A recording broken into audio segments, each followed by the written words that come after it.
Fine, Jesus Christ, we need Modi hai to mushkil hai song. I know.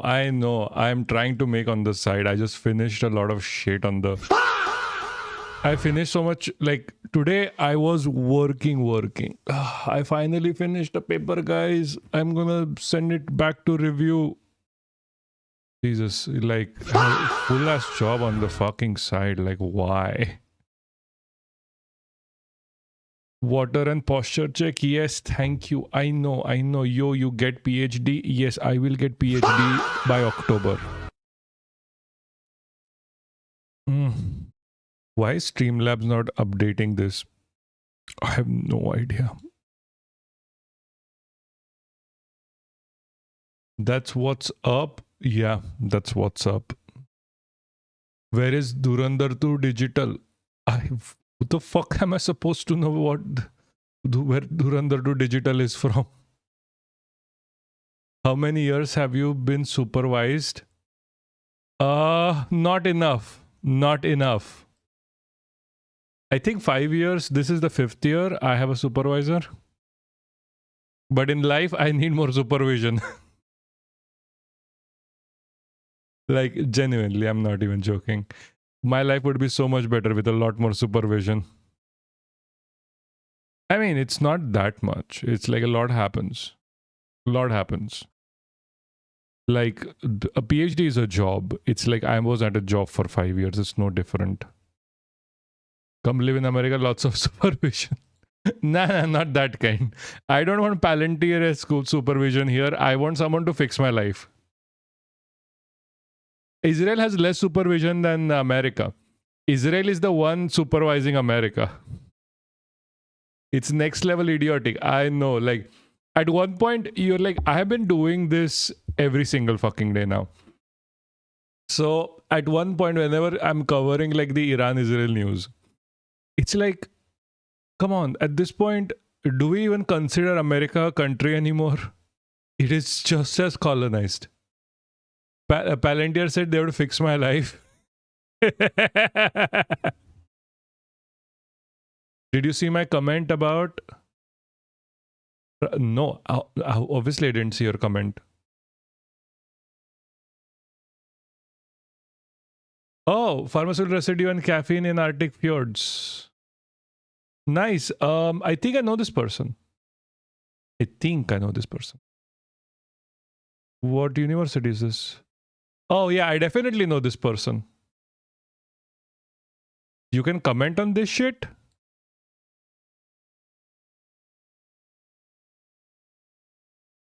What tried? Where did you comment? Are you one of these people?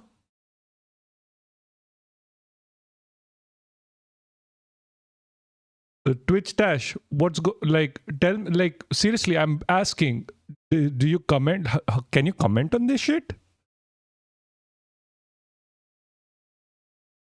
So where did you comment? Is there a way to comment on Marine Pollution Bulletin? Like, really?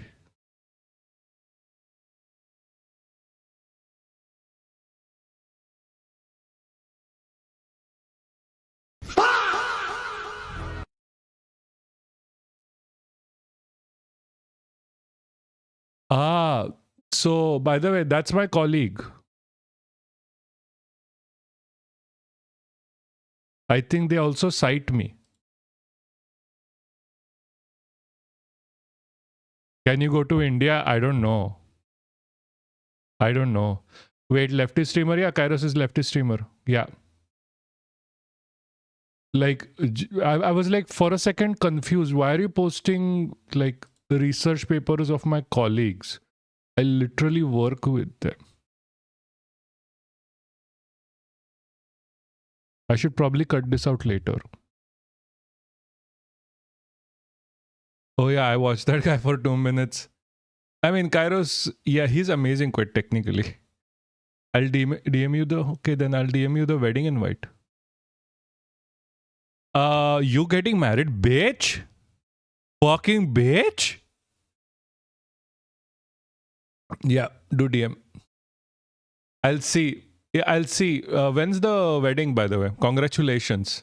Congratulations. God damn, I know. God damn. Technically, I have been married. What? Bro, if you have been, like, like, congratulations for one. I don't know if I can travel outside of India at this point, like within the year because of Polish government, but maybe, yeah, maybe, yeah. I got married in November 24. When were you gonna tell us, you fucker? Like, that's worse than me. But congratulations, my boy. Congratulations. I hope everything is fine and fair with you. I was, by the way, this kind of freaked me out, you know. Twitch Stash is like, you posted this thing, and I was like, huh. Are we sure that you are not trying to dox me here? I mean, it's very easy. Like, I'm very serious. It's very easy to dox me. I was like, what the fuck? And I was like, okay, oh my god. Yeah, so this is the shit. Hold on. Thank you for giving. I should have read this before, by the way. I didn't. Okay, sorry. I'm just like reading the paper now. I'm not even joking. I'm literally reading the paper now.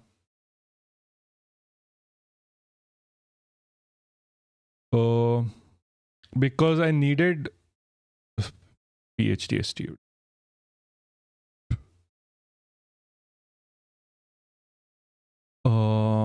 By the way, do you want this? Fucking Christ. I just think Trident is cool, but it's incomplete. There's a whole ecosystem of products we can extend that will help solve these type of problems. Not really. The only way is to put more money into this. The only way to this is to put money into this and get more better filtration systems. That's it. That's easy. That is that easy. Agree, it's in the data.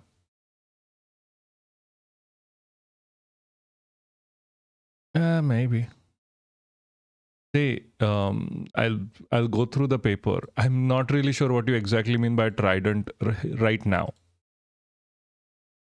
Is this an...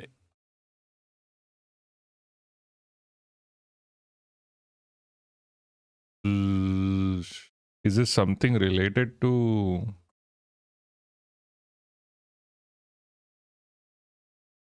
What do you exactly mean by Trident? AI aided chronic... okay. Okay, I understand. Sorry. This Trident shit, model Trident. AI model Trident, is that what you mean? Yeah, so... Yeah, no. I found a reference. Don't worry. Yeah, I get it. The... I am very sorry. I'm sorry because sometimes there's a lot of shit. Yeah, no, I got the paper as well. This paper you're referring to. Is this like this one? AI-aided chronic mixture risk assessment along small European rivers reveal multiple sites at risk. Pharmaceutical being the main risk. Yeah. And like cited by, yeah. The issue is that you cannot just remove it. Okay, so the thing is, Trident is being used for like rivers and like small water bodies. For large water bodies, it is just impossible because this is extremely dispersed. What's up? What's up? So the issue with Trident generally is like you can use AI edit for whatever. Sure, you can use it if you want, but like AI cannot conceptualize that huge of a water body. Like imagine a AI setup where there is like, oh, there are no limitations. There it can go wherever. Even if you are trying to do a risk assessment, because even risk assessments are very constrained when it comes to Europe, like Arctic specifically. See, when I'm talking Arctic specifically. I'm not talking about like land Europe lakes or something. Those are fucked anyway, but that's a different reason why. I don't know if it makes sense. Whenever like AI comes in the picture, they're trying AI everywhere, but it's not going to work for the Arctic. Let me be clear, for the Arctic. I'm an expert in the Arctic. I'm not an expert about in the middle of like Europe lakes and river ecosystems.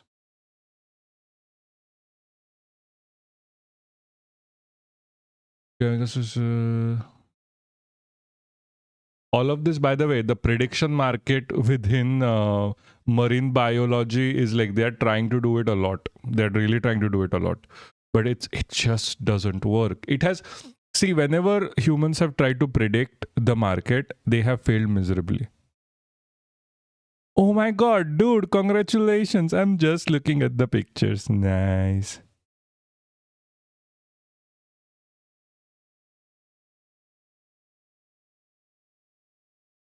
Courier, I swear I fucking love you and I hate you right now for not telling me sooner. But I saw that person on your Insta and I was like,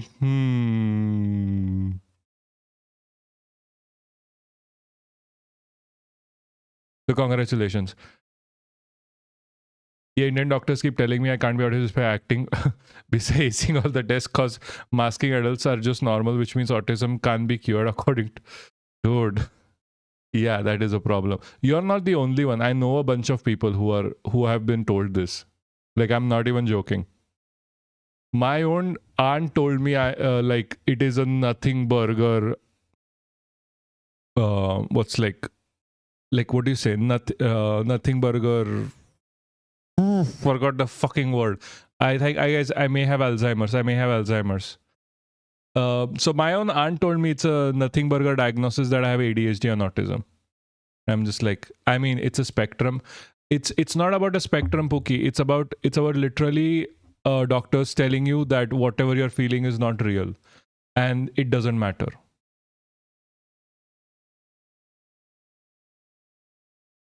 Yeah, the tech is cool, but it doesn't provide a lot of real world utility. But that's what GPT was showing, that we need massive data sets. Start mimicking, then you start mimicking real world. You just can't. Like, I'm sorry, but you just can't. You cannot predict. See, I can tell you right now what is the likelihood of a molecule of like fluoxetine is going to chemically alter itself into norfloxetine. But it is the same likelihood for any other, it turning into any other of its molecules or just disseminating into its components. You just cannot do that. It doesn't really work that way. The problem, what does all this science talk mean? Okay, wait a second. The problem that happens here is it really doesn't matter if you want to mimic it, how you want to mimic it. We know where it's coming from. We need to stop it. It is literally that easy. It doesn't matter if you can predict 100% where the molecule is going to go, who the molecule is going to affect. What matters in this scenario is, can you stop it or not? Yes or no? It is that simple. The extent of the problem goes away. Like, the problem becomes a non-issue the moment you stop the pollution at the source. Like, it is absolutely pointless to even mimic any of this. And all you need to do is invest more money into creating better sewage treatment plants. The tech is there. The only issue is money. So rather than making all these weird models, just invest the money over there and you'll be fine. especially with respect to pharmaceutical pollutants. Like other pollutants, we can discuss more about like plumes of gas that are going to be released because US and China are in like a seabed mining war on the side. We can discuss all of that, and that is absolutely horrendous from both sides. But the issue here is that all of this issue goes away. Like all of this issue goes away the moment you are like, okay, we don't want pollution anymore. We just build better sewage plants. Done. Yeah, lol, we don't need practical solutions. We need more bells and whistles. Yeah, exactly. That's what these guys were like. What is the point of AI in this? I don't understand. Like, I had a fight with a scientist with 20 years of experience. Like, nearly made him cry because he was like batting for AI, and I'm like, brother, you're an environmental scientist by your claims at least. The fuck you mean you want more AI in this?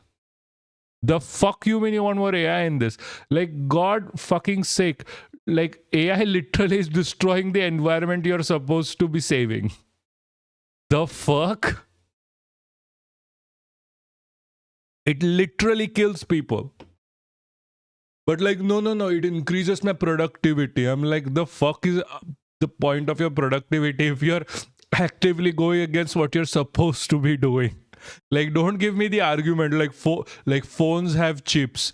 And I'm like, dude, like there are like, in my personal opinion, LLMs literally have made people stupider.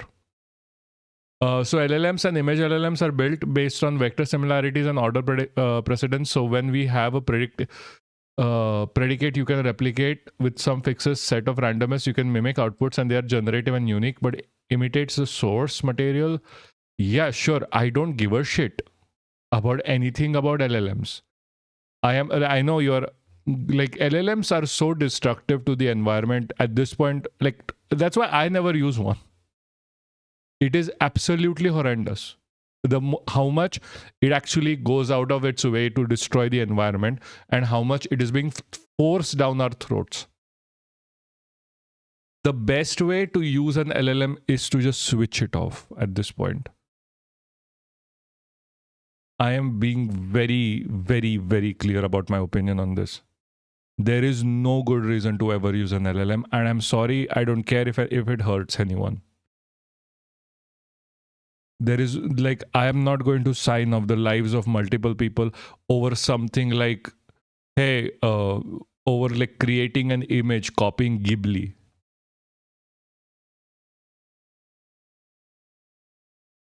Like, I'm sorry, it's AI is fucking idiotic and stupid. We should stop using it immediately. Where did you get your diagnosis, India or abroad? I got it abroad. Like, I'm telling you, like, my friend went through all this.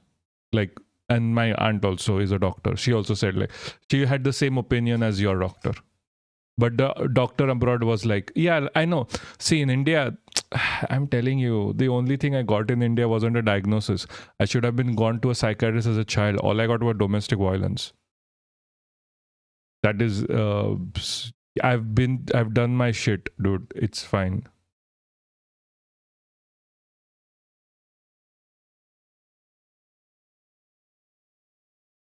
Anyway,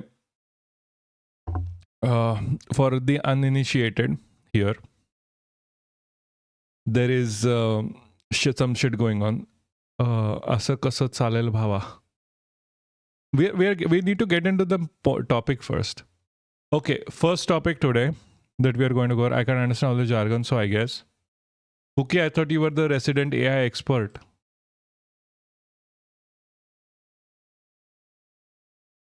I'm also Stash. I'm sorry. I am very sorry that I come like so offensive on this sort of a point. Like genuinely, I'm going to. Pookie, it's a joke. I am so sorry that I come off very angry at like AI, but trust me, it is really killing the environment.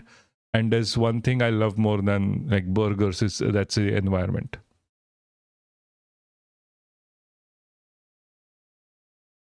Anonymous, you should really join the Discord, by the way. The Discord has well, you guys should go join the Discord and talk to Pookie.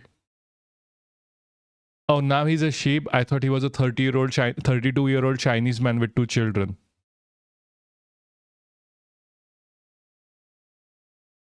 It's fun out there. Also, nah, forget it.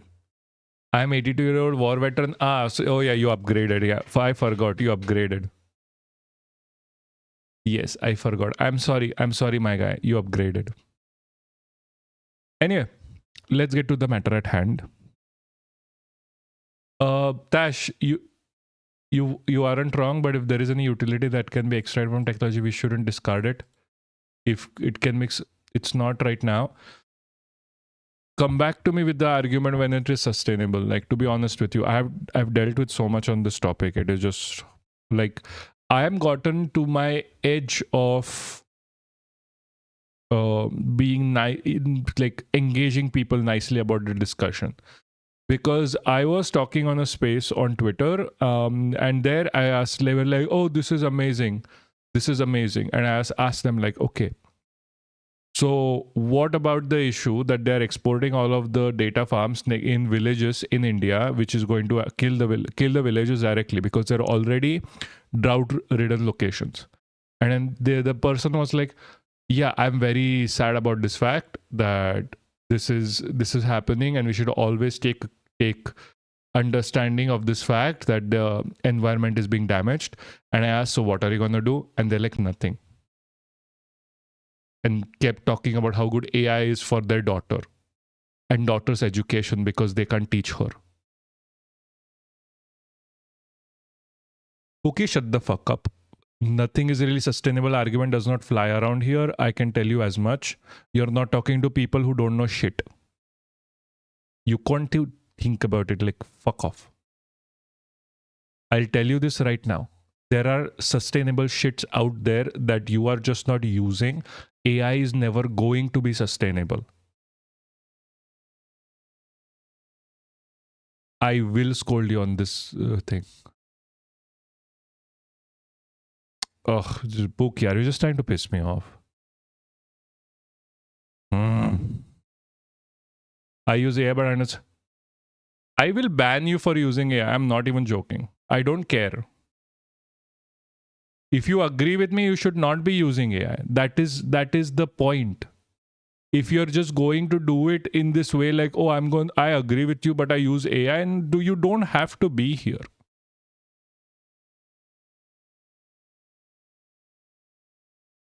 They use Dalit people in India to screen Gora and SFS. Yeah, exactly. Anyone, it's not just Dalit. It's like literally like the lower classes. Lower classes are used for this shit. And like to train the AI better. They do the same in Pakistan and Bangladesh. It is fucking horrendous. You didn't know, Pookie? See, all of the shit that you use is built up on the exploitation of the weak. Data centers, the way we constructed it is representation of capital and capital extraction. We used to have shitty factories before this. Yeah. I mean, Pookie, there's a reason why I keep saying you should not be using AI. Not only does it kill your brain, it literally kills other people. Like they recently had this, where's the video? Hold on. AI company puts cameras on tailors.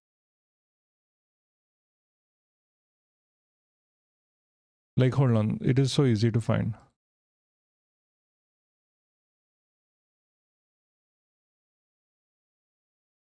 Like, they literally put cameras on their heads, by the way. They literally put cameras on their heads. Right now, in India, clothing factory workers are getting paid around 20,000 rupees a month to wear cameras on their head.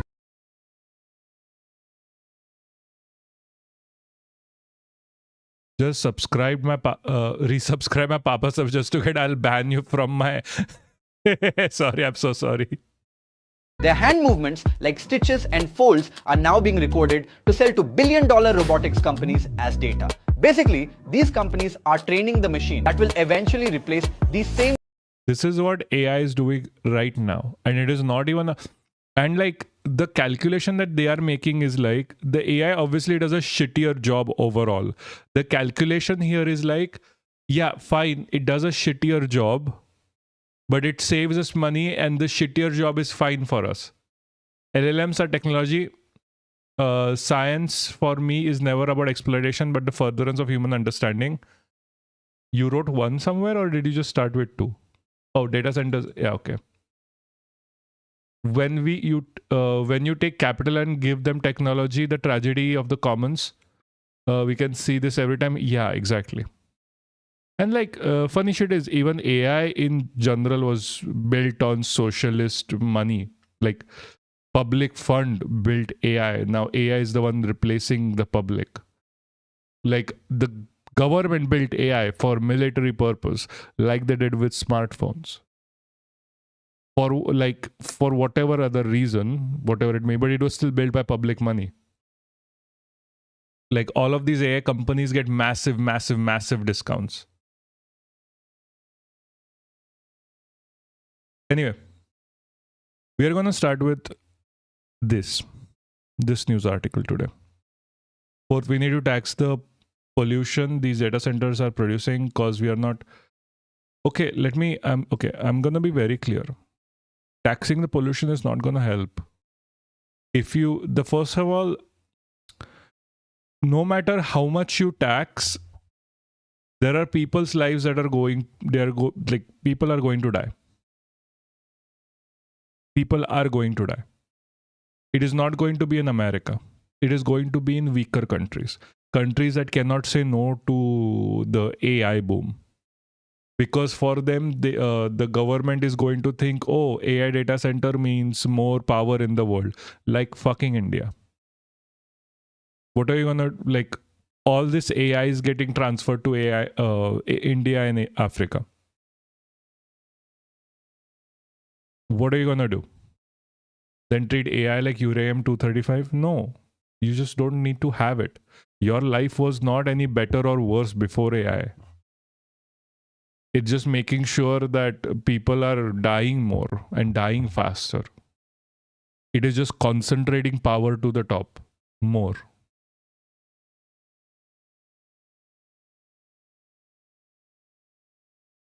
Containing it and finding a clean solution should be a priority. Yes, but there's no... How are you going to find a solution to overheating of processors? Do you use better coolants? You can't. The best coolant right now is water. There is no capital incentive unless you tax it and make it illegal. Yeah, exactly. But they're never going to get taxed. Like, this is always going to be my argument. Think about how the real world is operating. Do you really think AI business is getting taxed? Like, AI getting banned overall is a far more likely thing than a capitalistic government taxing AI. Like, that is like, they should be taxing plastic as well, but they're not doing that either. They should be taxing petroleum as well. They're not doing that either. Taxing only clean the first world countries. Yeah, exactly. They're just going to outsource.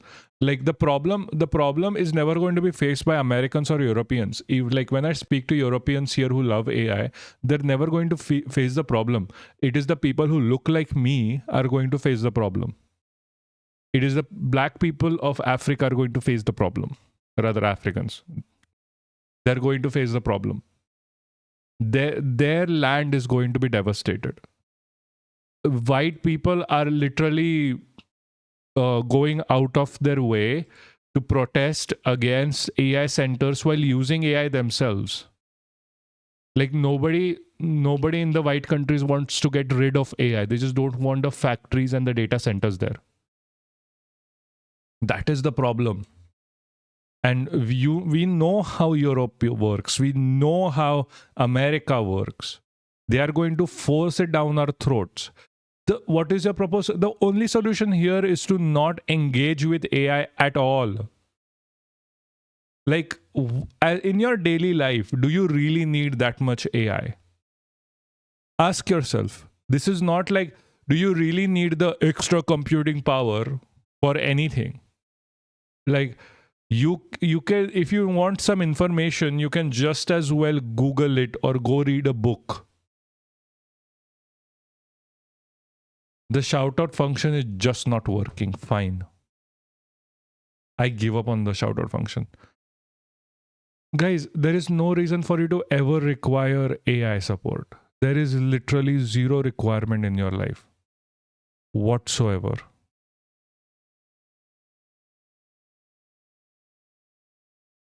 Contribute to burst the bubble. The bubble burst is not going to happen. They are sustaining it artificially. Yeah, Google data centers are also bad for the environment, but okay, you have to realize how bad Google data centers are versus how bad AI data centers are. You can run 10, 20 Google data centers on one AI data center. That is not a joke. The whole 500 words takes 100 words takes 500 ml of water to generate is real. And every time that happens, every time you make a query, every time you write, like every time you're making queries, the whole thing goes back to the start to start again from the beginning. What about crypto data centers? Yeah, I mean, crypto, obviously, fuck crypto. What about a more realistic solution? Because a lot of people are going to disagree. They can disagree with me. They can disagree with me to their graves. That is what is happening. I am not going to speak. It's not going to stop speaking with this. I'm not going to be the find the democratic solution. Democratic as in the Democratic Party solution on pandering to the fucking center. I know I'm right on this. Like, you can pick and choose anything that is as bad as data centers. You can call anything as bad as an AI data centers too. Like, that is not the problem. The problem is the impact that AI data centers has. Like, it outclasses every single AI out there. What about a workable solution, something that might be able to be implemented? There is none. I am sorry, there is none.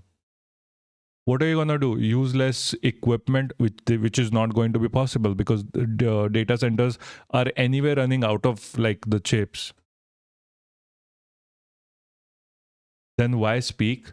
The only solution here is that you stop using AI. That is it. That is the solution. Ban AI as much as possible. You can't, I'm not going to say anything else. This is why I'm speaking. What about small language models? See, as like if it's in your personal computer and you're running it natively, I don't give a shit. You can do whatever you want in your own house. Speaking versus implementing. Pookie, do you not understand what advocacy is? You want to have small language models that run on natively on your own computer? Go right ahead. I do not care. If it's connecting to the internet and the processing is going to a largest factory, that's where I care. That is the point. Do you want, like, truth be told, using LLMs is just lazy and dumb way to look at the problem? You can use AI algorithm locally without ever using an LLM API, but you actually need to be smart to that. I don't care. Fine. If there was a at home for AI, it would be cool, I guess. Maybe. Small language models are way more efficient. They can run on cloud compute. The cloud is the problem. Cloud is the problem. What are you talking about? Cloud is literally the problem. The problem here is that the cloud is the data set going to the data center. Run it locally. Run it on your own PC. Let it burn up till like 100%. I don't care. Stop burning the environment for it.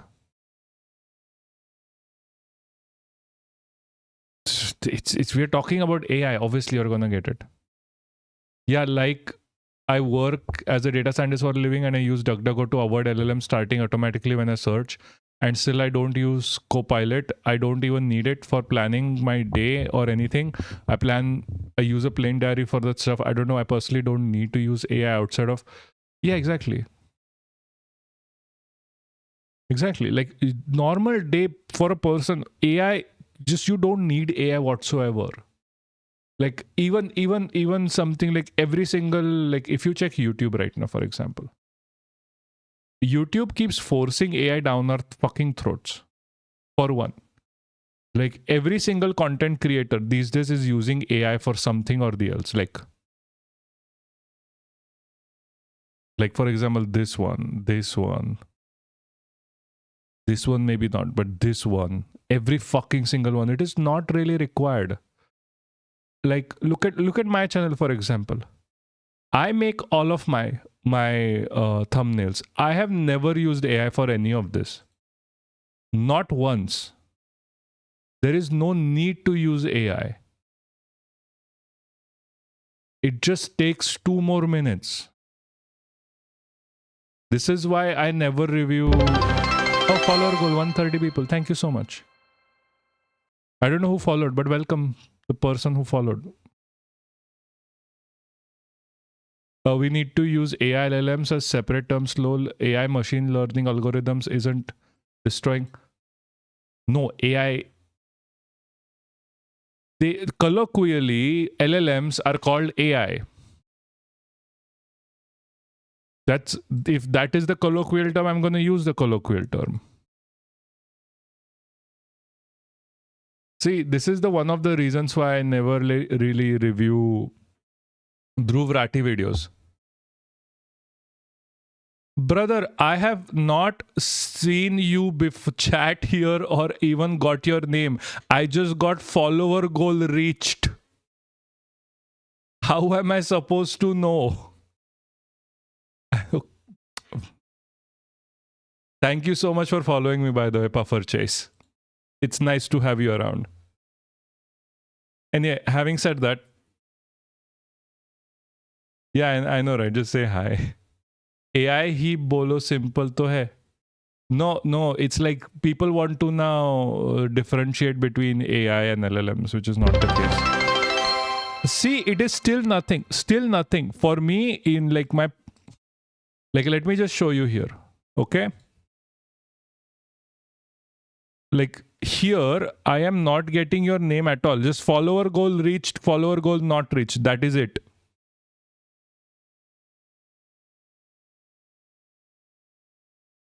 Like literally, this is some issue going on.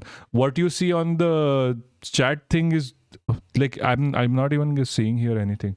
It depends. I have really large Sage Maker builds out. What? Okay, I'm not gonna read that for now. Anyway, give me a second. I fucking swear. Give me a second. I'll be back in a jiffy. You guys talk on your own.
Sorry, I'm back.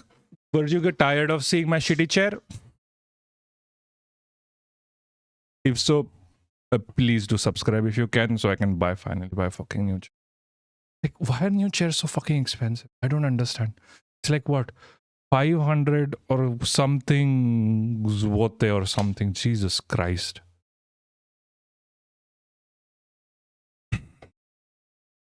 Anyway, I meant to train the algorithm locally is not evil. That's still an LLM. Okay, fuck this. Let's just start with the topic of today. Anyway, ladies and gentlemen, what we're talking today, first topic is about something that we predicted multiple times over. LLMs aren't destroying environment, maybe forcing AI into a... Papaksh, that's a difference without a distinction. Forcing AI into everything is destroying everything, but it is still like LLMs are still the reason. Like, I understand what you're getting at. Like, don't blame the tech, blame the people who are forcing it. But at this point, like, if you're getting killed anyway, it doesn't really matter now, does it? Because all the Indians are the ones who are going to die. It's not going to be anyone else. It's like the Indians, the Africans. They are the ones dying from large data centers. Exo, you don't have to add Discord. It will just come up on its own. Don't worry. By the way, huge blast at... Yeah, no, I heard. So I'm waiting for Trisura firecracker disaster. I'm waiting for more information because someone was saying that it is a pattern that like some group is doing something, and I wanted more clarity because they're like, oh, the communist Islamist group is doing these blasts, and that is the narrative that is being set over this. And I'm just like, what? Like, seriously? Communists are doing these things now? I mean, good for them. But if it's a communist, it can't be Islamist because that just... Yeah, so we'll cover it eventually. But don't worry about it for now. Is the article real? I read like RSS Dream. Yeah, I know, right? Yeah, I know. That's why I'm waiting for more information on that matter. Because like, I read that article and I was like, really? Communists, Islamists? And I'm like, okay. That sounds like idiotic. Because for one, communists are not religious. That's the whole point. Like, imagine a religious communist. I'm like, come on. Like, buddy, you haven't read the book. There's like one book. I mean, there are multiple books, but like, still. Yeah, it's just like, I was just doing that. Whatever. Anyway, finally start. Can I please start with the topic now? Can we start the day?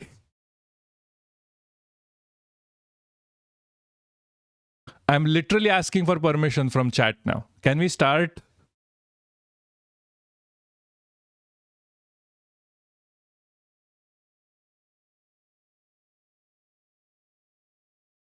Why are you sorry? See, I'm having fun. Like, Twitch, you literally gave me like a mini heart attack at the time. I'm like, huh? Is he trying to dox me? No, this is not like Hindu atheist. This is not just an Indian thing. This is also an American thing. They are really trying to... This is not derailing when it comes to AI. If you had just... Hey Bonzit, how you doing? So if you had just like scrolled down to the research paper that you sent, you would have seen my name as well. I am very much part of this. I work for the betterment of the environment to begin with. This is working for the betterment of India is also other thing. So don't worry too much about it. This is not a derail. This is literally what I talk about day in and day out. This is literally a lecture I give to my students sometimes on usage of AI. So it is part and parcel. I was just joking about like, hey, can I start now? Anyway, So a few days ago, the transgender amendment bill came out. If you have missed, if you're new, you may not know. We covered it extensively to the point we were literally the first people to ever cover that point. One of the points that we kept pushing for, and I'm yet to see a lot of people to actually even contend with that topic on how the bill makes it completely legal to help a transgender person. Just to give you some proof on that matter, if you go on my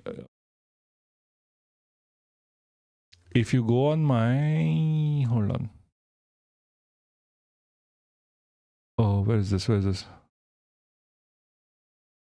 If you go on my Twitter, you can see multiple posts on this topic where I have gone in great detail on this topic. Hey, Chusin. Chusin, I just wanted to say sorry for the last time. The conversation was very derailed. I don't know if you felt bad or anything on the topic. So just in case.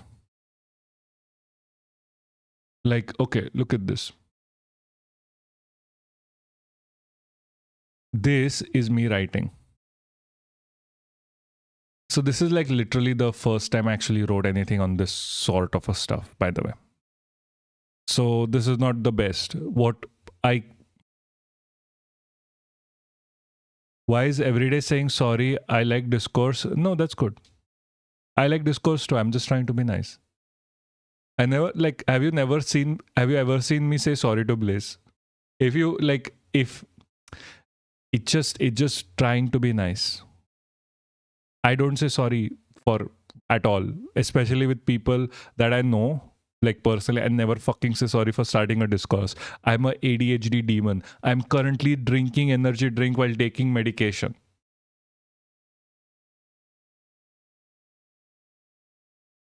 Here is another summary of the article. Yeah, thank you. I'll keep that in check.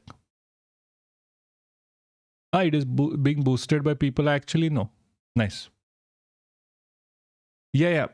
So this is something I wrote on the March of 29th. It is started clear to me now, while the coverage from the organization is factually correct, none of the focus on the true horror of the bill.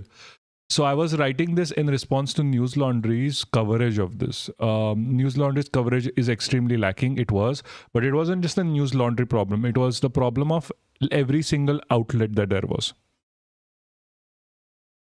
The true horror is found within the subsequent sections of the bill. The bill acts similar to the American Slave Code, specifically state codes of South Carolina 1740 and Virginia 1819.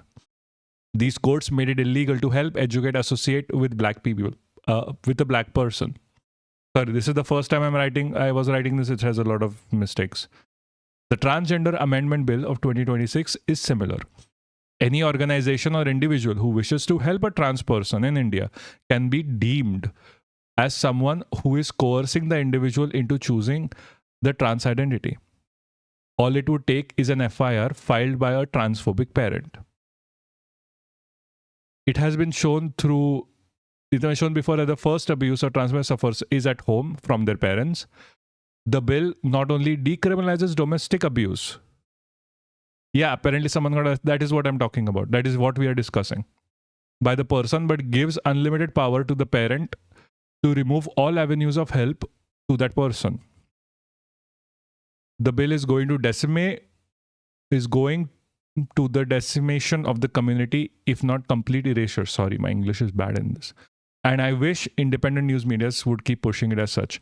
Yeah, that was also like me trying to say like fuck independent news medias because they are not covering this properly. And this is exactly what has happened.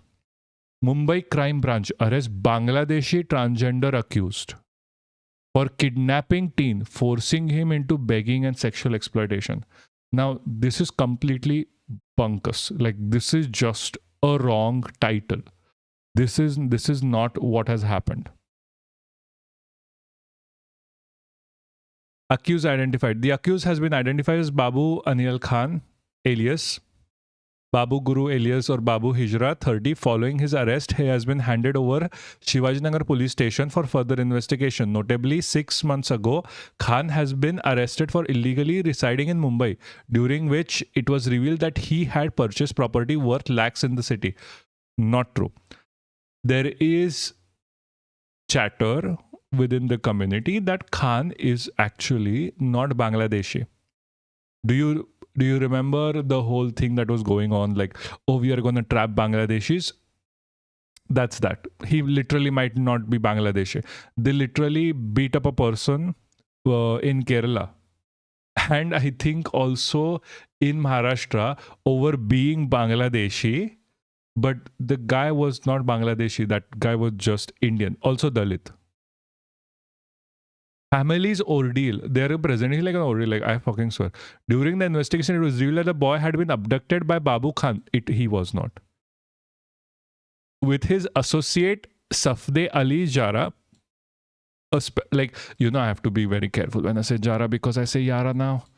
Because J is Y for some reason. Special team comprising local police and crime branch officers was formed to trace and arrest the accused. While the search operation was underway, officials from Unit 6 received information that Babu Khan was hiding in Kopri village, an area of the Vashi in Navi Mumbai. Acting on this tip, a team led by Senior Police Inspector Bharat Ghone, along with PSI Rane, Belnekar, Navekar, Desai, all, by the way, UC names. Police Havardar Shinde, Gaikwad Tupe, Police Constable Bodare, Women's Police Constable Sutar, and Bagal laid a trap and apprehended him in plainclothes. Asking on specific intelligence, Crime Branch Unit 6 officials learned that the accused was hiding in Khopri village in Vashi, Navi Mumbai. A team led by police, whatever, doesn't matter. Trap laid. During interrogation, the accused reportedly admitted to his role in kidnapping and exploiting the minor. Now, what does kidnapping and exploiting the minor in this scenario mean? Saying hello. How can I help you? Oh, you ran away from your home? Here, I can give you a place to stay because your parents kicked you out, because you're trans and you're suffering. Having the guru dynamic that trans communities have, helping people into understanding who they are. Jesus Christ. Wider probe. Following this arrest, people have succeeded in detaining other Bangladeshi transgender individuals and illegal infiltrators. Wow. Like, they're using the act, by the way. They're literally using the act. By the way, he's known as Jyotiman and claims to be a transgender guru. Literally, there's a guru-shishya dynamic within the trans community where the older ones go out of their way to help transgender individuals survive because they have been rejected by society. Because these people literally have been rejected by society. They are not given jobs even if they are qualified. They are kicked out from places. They're harassed. There was a situation where a transgender person was hired as help, sexually abused and locked up in the house. There is no chatter about this anywhere. People are now investigating whether the accusers similar forced other minors into being a transgender person, begging and engaging. Also, becoming a transgender person is literally impossible. So, the people I am connected to have informed me that this news story is absolutely fucking false. This news story is absolutely fucking false. The person I'm in contact with has informed me that activists within this scope have said that Mumbai police has made the first arrest under the Transgender Act 2026. 2 trans women from the Hijra community, Jyoti Guru Khan and Zahra Khan, have been arrested from Baba Nagar for hoisting a minor trans girl who had run away from her home in Govandi, Mumbai. Her family had forcefully moved her from Mumbai to the native village in Varanasi, UP. They literally forced her to move because of her identity. And after she had left the family home and started living with Jyoti and Zara, she managed to escape from Varanasi and came back to Jyoti and Zara. This has happened before. Like they literally kidnapped the girl. The parents did. Transferred her to Varanasi. The girl literally came back here. Not to beg, because this is the only place that she feels safe at. Police claim that Jyoti and Zara allure the minor to present herself as trans, which is literally not possible. Literally not possible at all. You can't be allured into being trans whatsoever. The police file charges under Trans Act, human trafficking, and POXO. It is horrendous what they're doing. Also, the police is claiming that this person is from Bangladesh, the one who's accused, which is the person claiming. It is the person is not a Bangladeshi infiltrators. They are also claiming that this person has helped over 200 plus people infiltrate Indian borders, which is also not the case. And is alleged also this. They also claim that this person is getting lakhs of rupees, which is also not fucking true. This is absolute bunk. This is absolute bunk. These are false narratives that are being created just to oppress a group even further. This needs to be talked about more. This needs to be pushed forward because every single news outlet is going to lie. I am not kidding. Every single news outlet is going to lie. Not the first time Mumbai police calling minorities Bangladeshis, so there it is that. Yeah, exactly. That's what I was said earlier. This is all layers of fucked. Yes, it is absolutely layers of fucked. And I'm very sorry to inform you, but I'm pretty sure we are the only outlet that's going to ever cover this. Was the condition of transgender person in Poland? It's not very nice, but they're still open about it. They're still accepting of it far more. Like they're also implying the ladies are Bangladeshi, given one of the promises of the Fadnavis was to build Palantir style system. Exactly.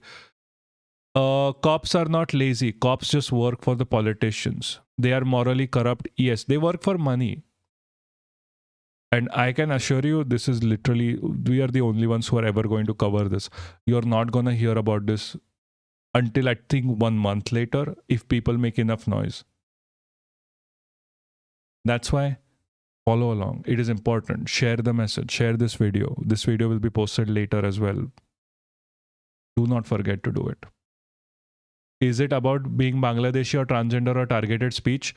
This is about being transgender, and in Maharashtra, everyone who is the unwanted one is claimed as Bangladeshi and put in jail. That is a problem. That is a very big problem in India, and especially Maharashtra. They are targeted because of this.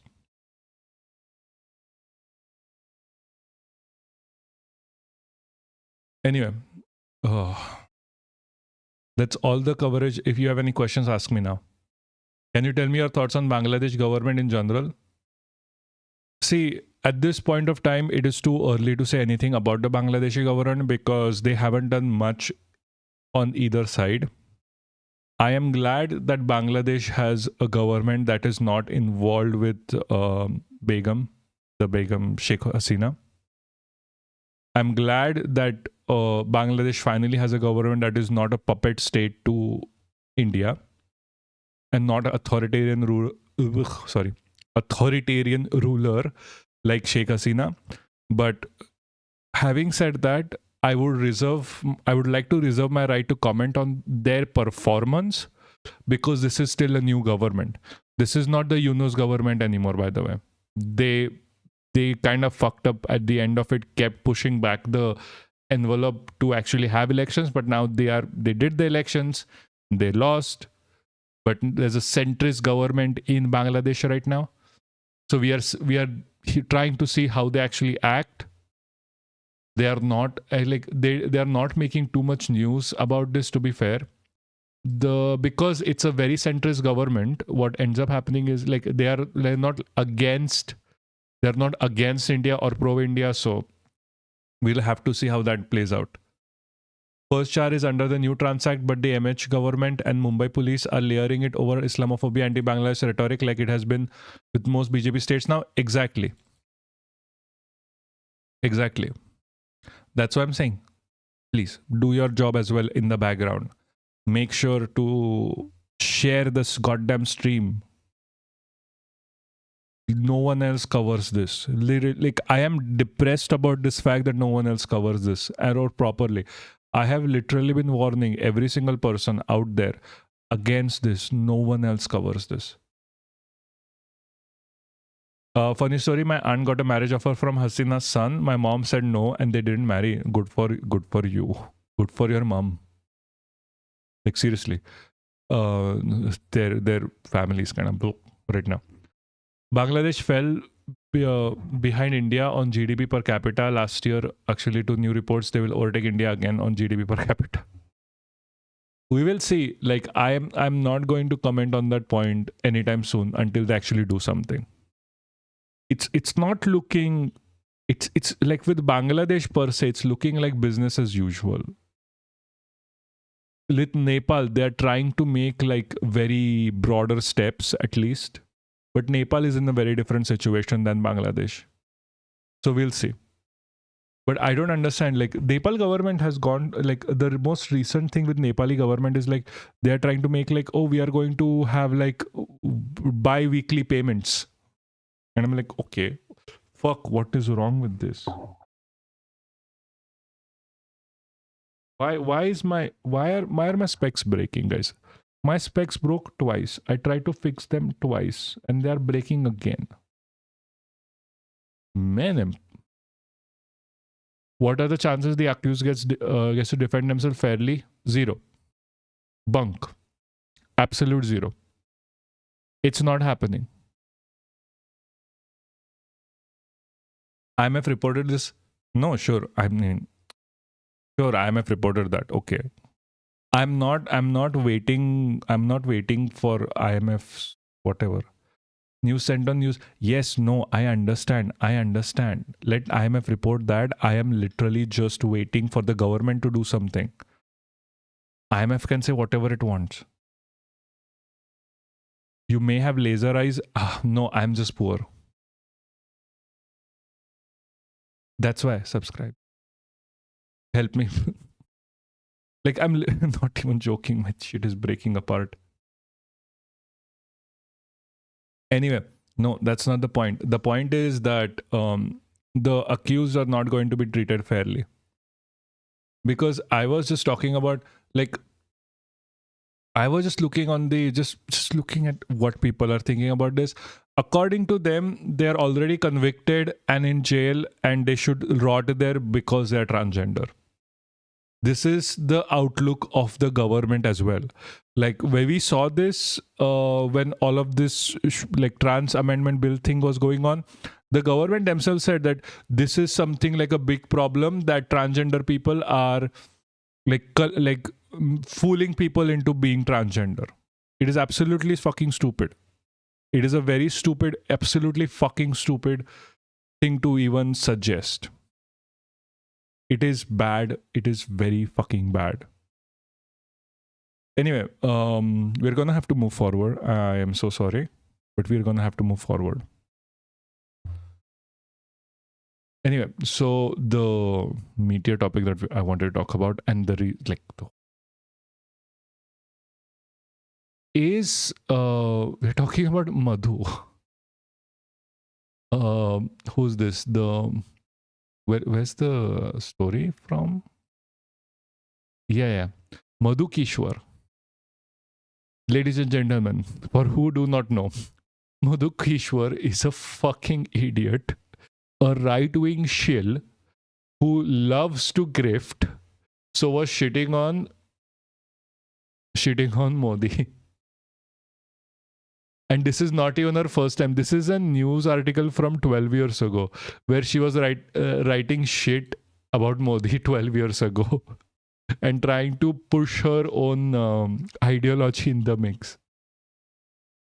She just did the exact same thing 12 years after, by the way. She just got more famous from it. By the way, didn't she have some dirt on him?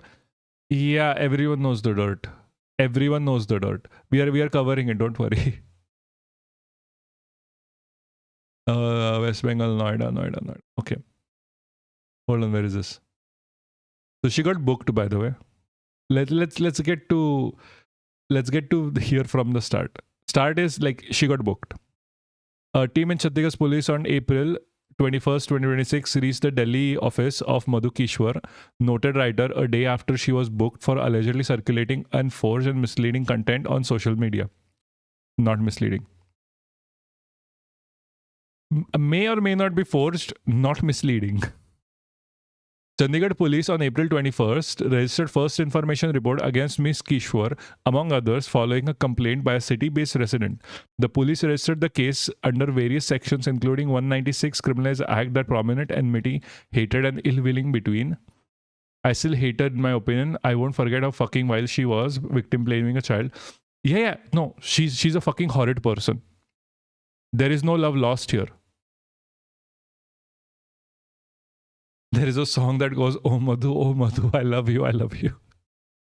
Like, don't get me wrong, there is no love lost here. There is absolutely zero love lost here.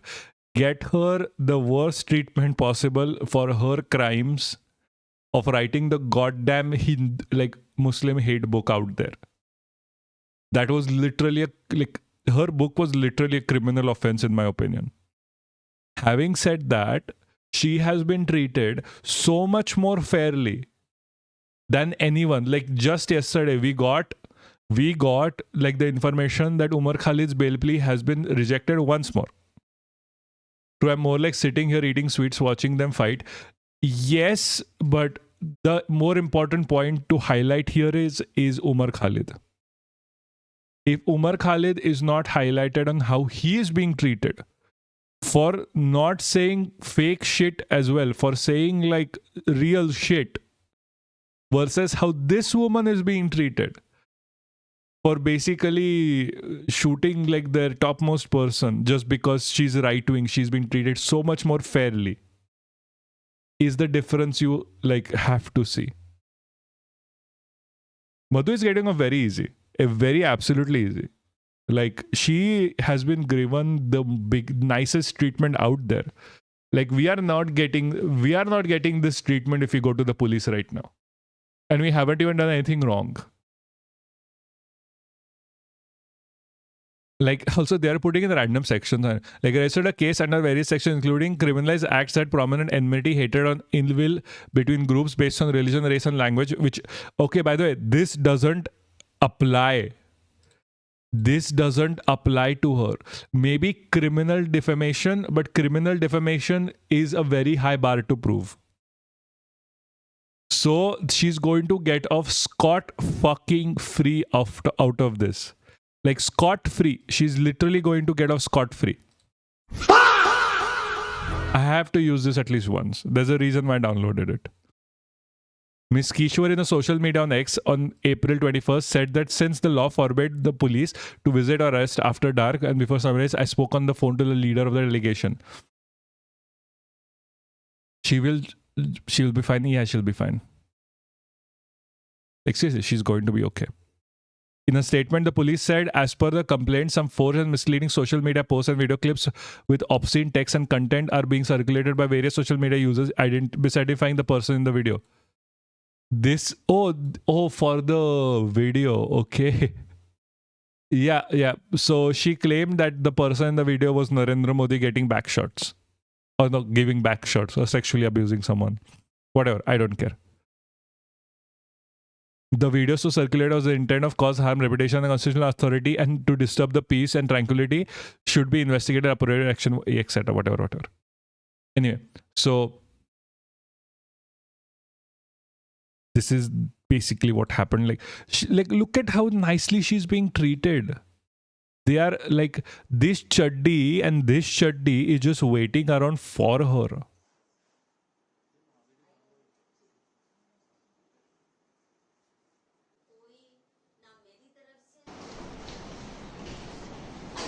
Like they are giving her time to record everything, get out there, be nice and easy about it. Like, ma'am, this is your place. This is like when when you see like Ram Rahim or any of the Asaram going, like getting handled for raping multiple people by the police, and they're like, ji sir, Guruji, aap aiye, baithiye. That is what they do. And when you have actual people who have done nothing wrong, they are harassing them 24/7. For Umar, they just took him from JNU. Exactly. Did they just ask, do you want breakfast? Like, what the fuck? And for those comedians that trash the venue, yeah, exactly. And police were just standing by. Also, by the way, this all started with like her getting prominence over this. And don't get me wrong, this is fucking horrible because first of all, she's claiming that she knows that the Prime Minister has engaged in rape. Like the Prime Minister, when he was a Chief Minister, has raped people multiple times, which is not very hard to believe. And people like Smriti Irani and maybe even Kangana Ranaut have gotten their positions by taking back shots from the Prime Minister. This is what she was claiming, and the only issue she has out of this is the fact that he wasn't hard enough on Muslims. Make it make sense. The names of those Hardeep Puri who provided him with special services while he was Gujarat CM were also shared in harsh tones, as such as Hardeep and Jaishankar were included in the cabinet. Hell nah, is this true? I mean, she says it's true that Kangana Ranaut and people like Smriti Irani took back shots to get into parliament. Like in just world, Godra would have been enough to condemn him, but it isn't. Yeah, exactly. That is not the timeline. Like, Narendra Modi is the butcher of Gujarat. This sounds like Trump. I mean, like people in power. The same shit.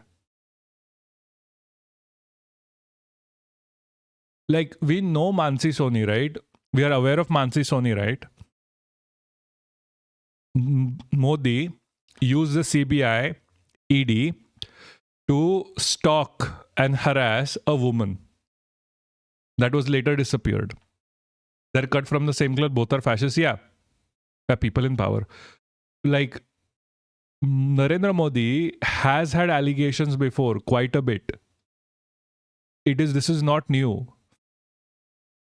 So this is very easy to believe. Someone close to Modi gave me a whole set of papers submitted in the Supreme Court by the incarcerated IAS officer. By the way, the officer who was trying to protect Mansi Soni is the one in jail right now, and not Narendra Modi, who too was having a rollicking time with Soni. Jesus Christ, this fucking woman. In addition, people of Gujarat, including some of those close to Modi, shared with me disgusting stories of ickly dalliances with women while he was a Gujarat CM. Also, Subramaniam Swamy has come out and said multiple times that Modi arranges travel to China to bang women over there. That is like, this is still quoted here, by the way. Okay, now आने लगे तो बड़ा हम दुखी हुआ. मुझे लगा था कि we are not like, जैसे कैनिबलिज्म है वहाँ पे कैनिबल है, बच्चों को खा रहे हैं, छोटे बच्चे 3-3 साल की बच्चियों को के साथ सेक्स कर रहे हैं. तो मुझे बड़ा आश्चर्य हुआ जब भारत के लोगों के नाम आने चाहिए कि इनके नाम आने की जरूरत क्या थी. देखो, ये एक बीमारी है, कुछ भी कहें, it's बीमारी. Yeah, so he was literally saying that as well. So like, there are two people. The appointment of porn pranner Amit Malviya as a BJP social media in charge was yet another proof that an inclination of the top bosses of BJP. This is true. Like, Amit Malviya came out as like from like literally nowhere, and he was made the social media in charge, I don't know how. I might have overlooked some of his predatory conduct if he had done well on other fronts. This is the shit with her. She doesn't give a shit about women being abused. This is her doing for the grift, by the way. This is why I keep saying it is so easy to be a right-wing grifter. Her issue is that his aggressive peddling of genocidal vaccine and brazen attempts at crushing Hindu Samaj and demonizing Hindu Dharma, this outrageous patronage of Bhimtas and Mimtas to launch lethal attacks on Hindus, his slavish conduct vis-a-vis globalist mafia, his devilish conduct in prosecuting Hindus during Kathua Kand, described in detail in my book. She's selling the book.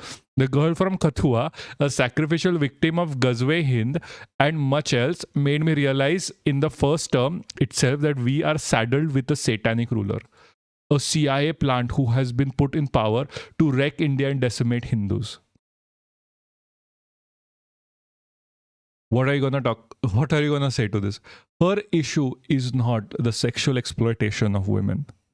Her issue is literally that Modi ji is not genociding Muslims enough. Is she the Laurel Loomer of India? No. Laurel Loomer is literally a devotee of Trump. She's acting more like Nick Fuentes. Like Nick Fuentes' only issue with Trump is he's not doing enough to like kill people, basically. Make America the Fourth Reich.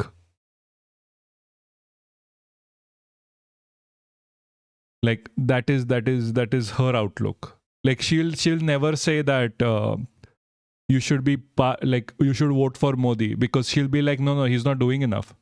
We need worse people. We need worse people that murder Muslims on the streets, which is already happening, by the way.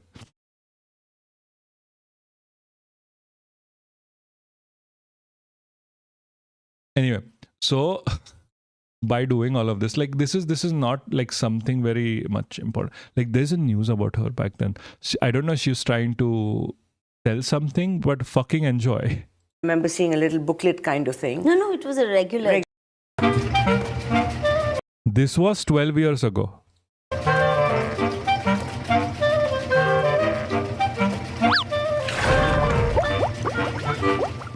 Welcome, Madhu Kiswar. Madhu Kiswar is a professor, works in CSDS. You started Manushi, the little magazine, in the late 70s. I remember seeing a little booklet kind of thing. No, it was a regular journal. Magazine. Yeah. And then now, of course, it's a website, manushi.in. And you do a lot of current stories, which are also very controversial. And your new book, which is on Modi and Muslims. And I found that you've done a lot of hard work, a lot of research in putting it together. It's a heavy book, and I hope people get to read it. Now, first I want to ask you about what happened at NewsX. That was your latest controversy. I mean, you're always going from one controversy to the next. You're a controversy queen. Am I? Yes, absolutely. I thought I sit in my little corner. Yeah, in that little corner where little firecrackers are going off all the time. But as I said, I stay in my little corner. I have never demanded big space. And if people get upset at what I say or do, it's their problem. That's the least what happened in NewsX? Because what happened is that as soon as this book came out, within a day or two of it, Mr. M.D. Nalapat, who I've known for many long years, his mother was a Manushi subscriber and friend, and he also was familiar with it. And we have many common friends. He called me and said he wanted to meet me, and that he had read some of my earlier writings or familiar with my work on Gujarat, and that he wanted to come and discuss things with me. So he came to my house, and I described to him how I went about doing this work, and I mentioned how I had taken the trouble to video record almost every interview, except those who refused to, and some people, some senior bureaucrats in Gujarat didn't, but every fisherman, every farmer, every taxi driver, every teacher, school teacher, whoever I interviewed in Gujarat, including Narendra Modi himself, I video recorded, because I knew that no matter what you say about Gujarat, unless you're demonizing Modi, they'll pounce on you and say this is not true. So I had this in mind that when I do this book, I will, if anybody challenges me on facts, I will just put the video on YouTube. Because unlike Tista Setalwad's witnesses, none of my witnesses or people who have given me interviews describing the contemporary situation in Gujarat are likely to... what do you say, unlike these? Unlike Tista, see, most of our witnesses actually went hostile and said she misled us. She wrote wrong testimonies on our behalf. We didn't even know she was doing all of it in English. She distorted, she twisted. And since even in my activism, whether it's cycle rickshaw pullers or street vendors, whenever I take up an issue. Oh, what? What happened?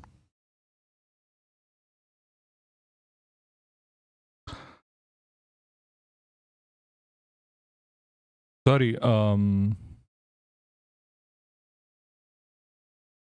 I won't be surprised. She's projecting herself on Tista. Yeah.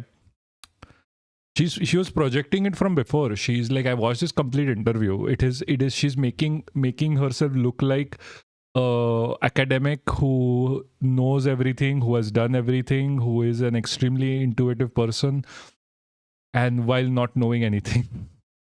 She has been a right-wing grifter. She has been a right-wing grifter from the beginning. She literally wrote a book about how she's a right-wing grifter.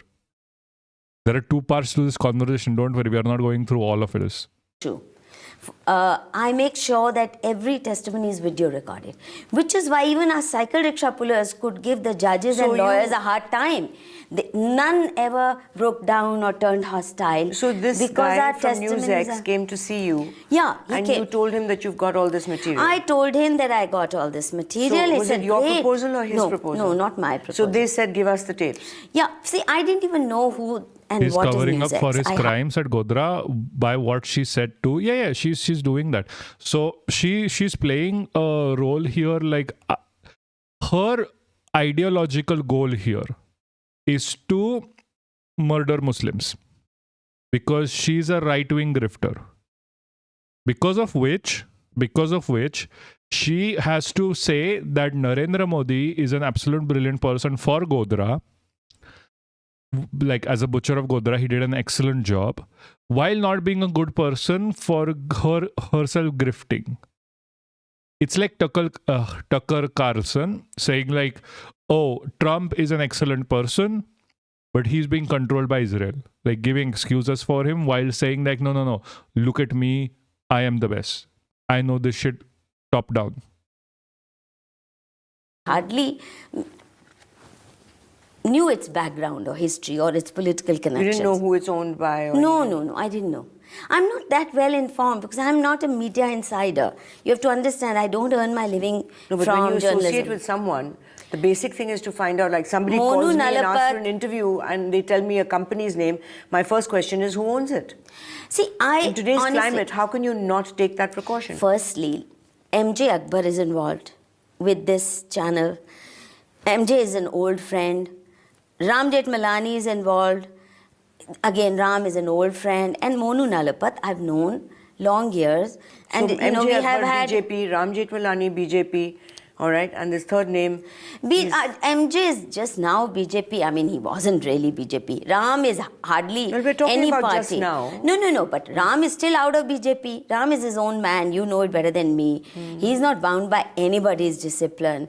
He's a loose cannon. So to say that Ram is BJP just doesn't make sense. And these are known names. The point is, every channel will have some or the other business connection. So they asked you He asked me, he got very excited.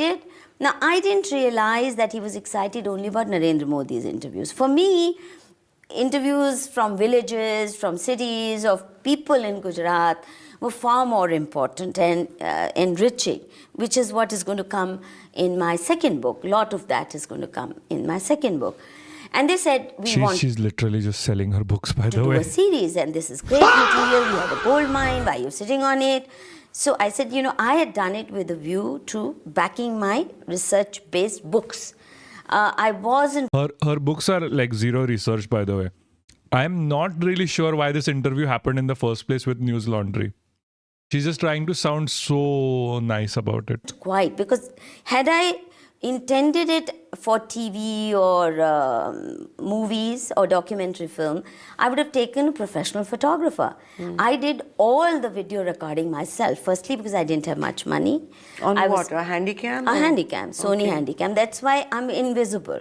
No matter who I'm talking to, I'm invisible. Who is she? I'm very new to this story. So this is Madhu Kiswar. She's currently has an FIR against her for saying that for sharing actually a video that is now deleted of Narendra Modi sexually assaulting someone, quote unquote. And also maybe that she wrote that Narendra Modi, if you want to be in Narendra Modi's cabinet, you have to take back shots from him. And we are just going through. So then what happened? Like, she's a right-wing grifter. The more important news happened like before. Like, go on YouTube, scroll back. That is the more important news. This is just news for like the clicks at the end of the day. I don't really care. Let her rot in prison for all I care. She literally wrote a book, How We Should Be Killing More Muslims. Oh. What happened is that he arranged meeting for me with Mr. Kartikeya Sharma and his father. Anyway, do go to YouTube because the earlier part is going to come into as a video on its own. Make sure to share it. Make sure to share it. They asked me to visit their home. Where is it? Jurbagh. Anyway, No idea. well, I went there, and just as I didn't know them, they didn't know me. So they were pretty much also ignorant about my existence, which that's what they said. Or maybe they were pretending. Anyway, the long and short of it is, Like, before her idioticness, no one really knew her to begin with. that, in fact, I realized the connection. At this point, you I'm won't just gonna believe it. chill I'm that back naive because or this is stupid, not I even don't for know, me. or ill-informed. When I saw these beautiful paintings Like, she's in their like, home, like for in her their home, personally, I would say beautiful rot in hell. paintings. And I don't give a fuck. I couldn't take my eyes off. And they said, you know where they are Like, she's like the pretentious auntie that keeps yapping about what her children did as though she did it herself. And this time, actually, yeah, she did it, some of this herself, but at this point, like, she absolutely is a fucking idiotic person who has no understanding of anything and just grifting to the right for more money. She is getting so much treated better than anyone ever. It is absolutely surprising how good they actually treat her. Like, end of this video, by the way, they're basically taking her breakfast order. Misogyny, I don't care. Madhu Kiswar can rot in hell for. Like, she literally wrote a book about how Muslims are taking over, like, India or something. Hold on, let me just quickly find it for you. they're from Tihar jail. So I said, Tihar? And they said, Manu, who's in jail. I didn't even know that connection when I went. No one talking Madhu. about that video? No. So the thing is, that video was false. Of course, kasam se. Or I'm which video are you exactly talking about? telling you. You don't deserve to be heading Manushi. You don't deserve to be I writing don't books if you don't deserve. even do your basics. No, but I like, see, if people invite me, and I am like that. Wait, how is she grifting if she's sharing that video, the Modi one? She's grifting because, for one, that video is not about Modi. The other things that she keeps... Hold on, let me just show you. That's her book. For the uninitiated, that's her book. Modi, Muslim and Media, where she's saying that Modi is extremely kind and favorable to Muslims, where he should have been murdering Muslims a lot more. She's a right-wing grifter. She's Nick Fuentes and Tucker Carlson. At least Tucker Carlson has like, what, experience in journalism. This lady is literally here for the money that comes with all of this. Tomorrow you'll be having lunch with Dawood and say, I didn't know. No, I could have lunch with Dawood. I do have very close interactions with, for example, Gilani Sahib and that entire Hurriyat. I engage with all kinds of people. I don't believe that, sitting with somebody I become polluted because I'm sure of my credentials. I have a long track record. And I'm not the kind who falls for carrots. I'm not the kind... No, what do you gain by associating yourself with people whose credentials are questionable? But tell me, NDTV's credentials are not very great either. Okay, we'll CNN, get to IBN that. is not. We'll get to no, that. I'm saying Okay. all We'll get of to these that. TV Now, channels... let's This was 12 years ago, by the way, before NDTV was bought out. have what went strange wrong? credentials. Let's zero in on so what- where am I going to get the pure... Now she'll say that the credentials of NDTV are absolutely amazing because Ravish Kumar is not there. And the credentials like have been bought by Adani, and now she loves it because Gujju family stay together and love together. purest, perfectest Acha, somebody? That was I only can take that care was of my what I credentials. said when people were objecting to me going to NDTV with my story, and you're using my argument, and it's valid for you and it's not valid for me. However, let's go back to what went wrong with NewsX. Okay, very simply this. We had several meetings. They asked me to bring a proposal. I mean, how would I? I made it clear that I'm not selling the footage. And, 5 lakhs is hardly an amount. It wouldn't even have covered the cost of my travel. If I was... This is spread over, mind you, But hold 15 on. months. So how much did they pay you? No, I'm saying, I'll tell you. The first time when we met, there was no talk of payment at all.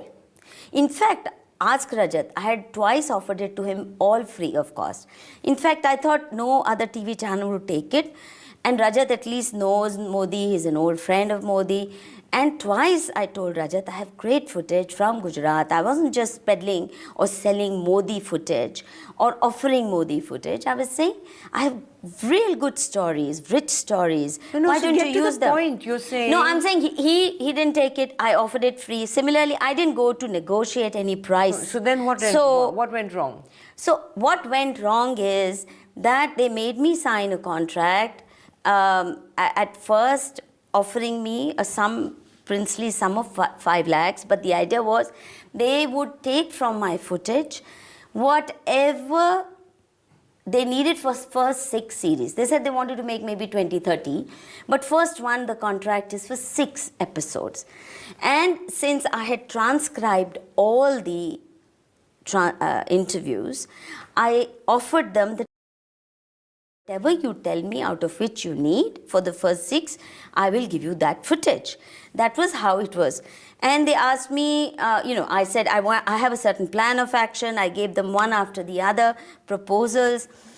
I was a little, I was pretty disturbed right at the start when I saw that none of them would even bother to read my proposal. I took it very seriously. Episode 1, 2, 3, 4, 5, 6, 15 ka maine unko kam se kam Guys, diya. let me know if you're getting bored because I'm getting bored.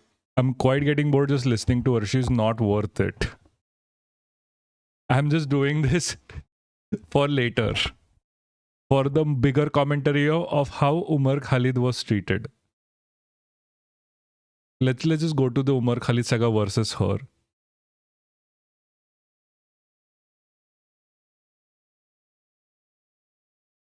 Her voice is grating, crying. I know she's like a chatbot 2.0. ChatGPT, yeah. And she's like 12 years ago, by the way. ChatGPT was based around her. ChatGPT was literally based around her. This is for Umar Khalid, by the way.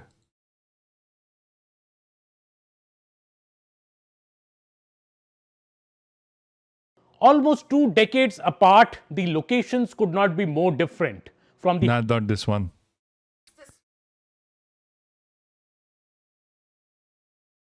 So we've watched this before. I'm just going to watch this again.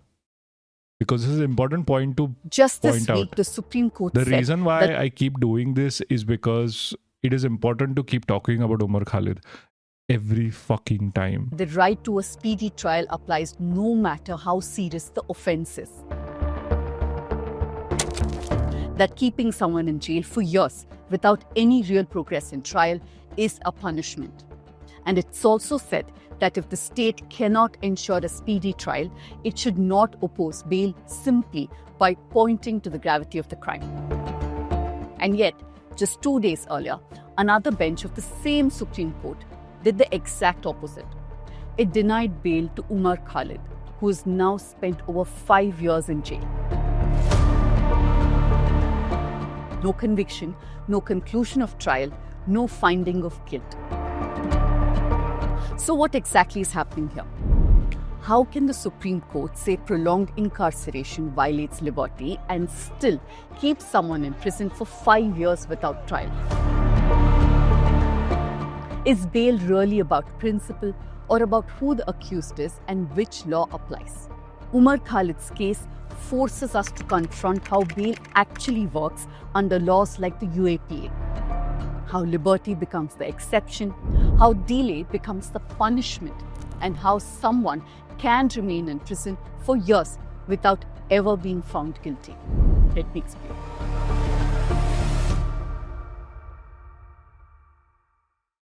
Cases like Umar Khalid's are legally complex and politically charged, and they're often flattened into the noise on television. What gets lost are the details. Here at the News Minute, this is the kind of work we focus on. Reporting that looks at power, due process, and dissent without shouting. And journalism like this needs your support. If you value Let Me Explain and the kind of work that we do here, then do consider supporting us. You can scan the QR code on your screen or click the link in the description and choose any amount of your choice, and you can support us for the next few weeks and months to come.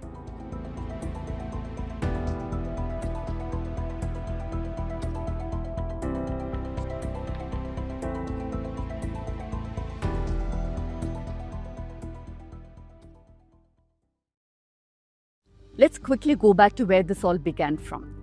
The violence in northeast Delhi erupted in Feb 2020 amid nationwide protests against Citizenship Amendment Act, that's the CAA. 53 people were killed, over 700 were injured, and most of those who died were Muslims. Several mosques were burned during those days of violence. The CAA was passed by the BJP-led union government in December 2019. The bill is passed, is adopted. It fast-tracks citizenship for non-Muslim migrants from neighboring countries while explicitly excluding Muslims. That exclusion triggered protests across the country, led by students, women, and civil society groups. Hey, Mr. Slurpee, how are you doing? We are just talking about the Madhu Kiswar thing and how she is treated very nicely as compared to someone like Umar Khalid. By that, you should know the alignment this channel has. Umar Khalid. Just a question. Please do follow if you can. Also, are you by any chances Indian or interested in Indian politics? Emerged as one of the prominent voices in this protest movement. In September 2020, he was arrested by the Delhi police under the UAPA.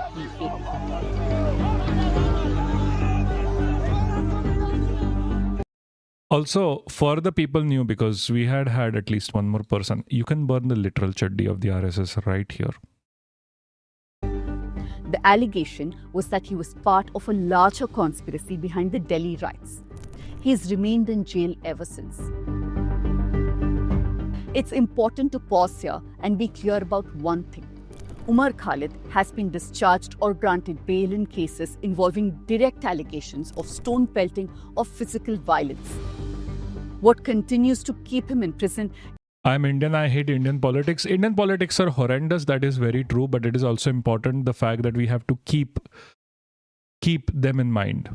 Because the thing is, whether we like it or not, Indian politics do affect us directly. No matter where you are in India or where you are in the world, if you're Indian, Indian politics affects you. Which is why we need to keep knowing what is going on. Currently, there was literally a failed coup by the BJP to take over, to legally take over entirety of India, like just take over, where they would not require elections anymore. Just by the amendment, the delimitation bill and the amendment to the Women's Act. Because of all of that, we have to be aware of what is going on in India. We have to know where we stand as a political ideology. Because in India, one of the things we lack generally is the understanding of what political ideology is. The right doesn't mean supporting BJP. The left doesn't mean supporting Congress. Congress and BJP are political parties. They do not determine political ideology. Also, both of them are right-wing parties because their political ideology is center-right to right. At this point, BJP is far fascist anyway. But trust me, nothing will change. These fellow uneducated politicians will let... Is the thing they make you believe. That is the thing that they want you to believe. That is the point. Any incumbent government, any incumbent government wants you to believe that nothing will ever fucking change. There's a reason. Like, have you not noticed this?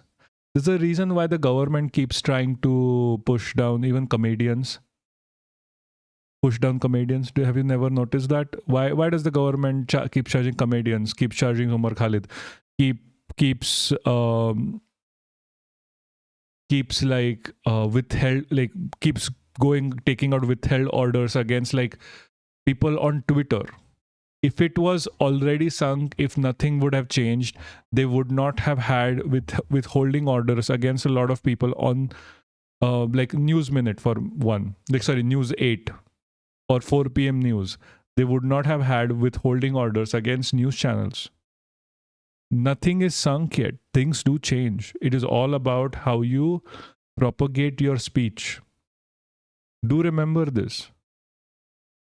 A biased media is never going to give rise to fascism. A biased laws are never going to give rise to fascism. A biased and horrendously run army is never going to give rise to fascism. Fascism comes in place when people like you and me, the people who have the opportunity to speak out, don't. Because they think everything is lost. When we lose hope. If nothing else you take away from this, and you hate me and you never come back here, please understand, the moment you give up hope, you let these fascists win. And this is not me saying in terms of like, oh, you need to vote this party or that party. No. Whoever it is, doesn't matter. Speak out. Because the moment you do is when you defeat these fascists themselves. If this thing did not work, they would not go so hard in trying to silence our voices. You and me. If you say facts, you hate Modi. Yeah, I do hate Modi. Modi is a fucking fascist. He's in the Epstein files. He has been harassing women. Mansi Soni, for example. I do know that. I do not like Modi at all whatsoever. All I'm saying is that if you give up hope, he wins. That's what he wants. Political parties are dependent on you not speaking out against them. You do realize that. They don't want you to speak out when they do something wrong. That's why they're trying more and more to control the media. See, you want to change India, if you really do, you would speak out. That is the point. Have some hope.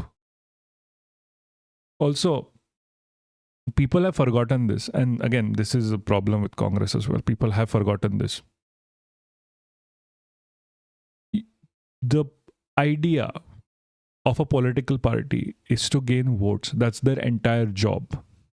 So when you become politically active, when you become a political animal, ये सारे लोग हैं ना झक मार के तुम्हारे पीछे आएंगे. Like, please tell me, please, Mr. Slurpee, what should I do to gain your vote? But for that, you need to be politically active. You need to understand political ideology. You need to know what is happening. That's the only way things change. That is the only way things change. Things don't change because we give up, people like you and me. We can never give up. This is still our country. This is still our lives. Like, doesn't matter if you live in a mansion. Doesn't matter if you live in a small little hut. Politics if we don't if we don't understand politics, if we don't engage with it, it will engage with us. And it would be the worst for every one of us together. So it's your choice to choose to engage with it or not. Having said that, if you like the commentary, please do follow. Is one specific case, FIR 59 of 2020. I have a YouTube channel. If I start making videos on these topics, 15 uneducated jobless karyakarta will be on my door next day. Yeah, I know. We are live on YouTube as well. This so-called larger conspiracy case under the UAPA. In March 2022, a Delhi Sessions Court denied him bail in this case. See, if you don't want to do it yourself, just follow along. I'm going to do it anyway. I don't care. The judge noted that there were inconsistencies in witness statements and conceded that many alleged acts of Umar Khalid appeared innocuous on their own. Yet, the court held that the allegations prima facie true, reasoning that in a conspiracy no act can be viewed in isolation. It said that even a harmless act can appear incriminating as part of a larger chain. This reasoning was analysed in depth by writer Shudhabrata Sengupta in a 2022 Caravan article. This piece pointed to a circular logic at play here. First, a conspiracy is assumed, and that assumption is then used to convert ordinary political activity into proof of the conspiracy itself. The prosecution's case relies heavily on meetings, WhatsApp groups, speeches, and protest strategies such as road blockades that are meant to disrupt everyday lives as part of protest. Let's remember that these are just political tactics and they're commonly used across. Also, I'm just checking your YouTube. It's quite nice.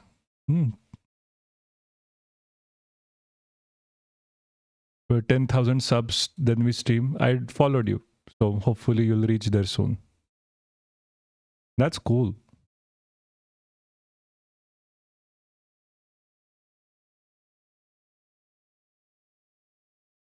Across India, including by the BJP itself. But in Umar Khalid's case, these actions are framed as acts of terror. A key example is... This is the same difference between what happened with Madhu Kiswar. Madhu Kiswar has done literally nothing wrong. And Umar Khalid has also done literally nothing wrong. Madhu Kiswar still, for all of the shit she says, has a right to dissent and a right to speak. So does Umar Khalid. Umar Khalid gets a UAP against him. Madhu Kiswar gets invited by the police to surrender and gets asked for breakfast. That's the difference between how the government is talking to two different kinds of dissenters of the government.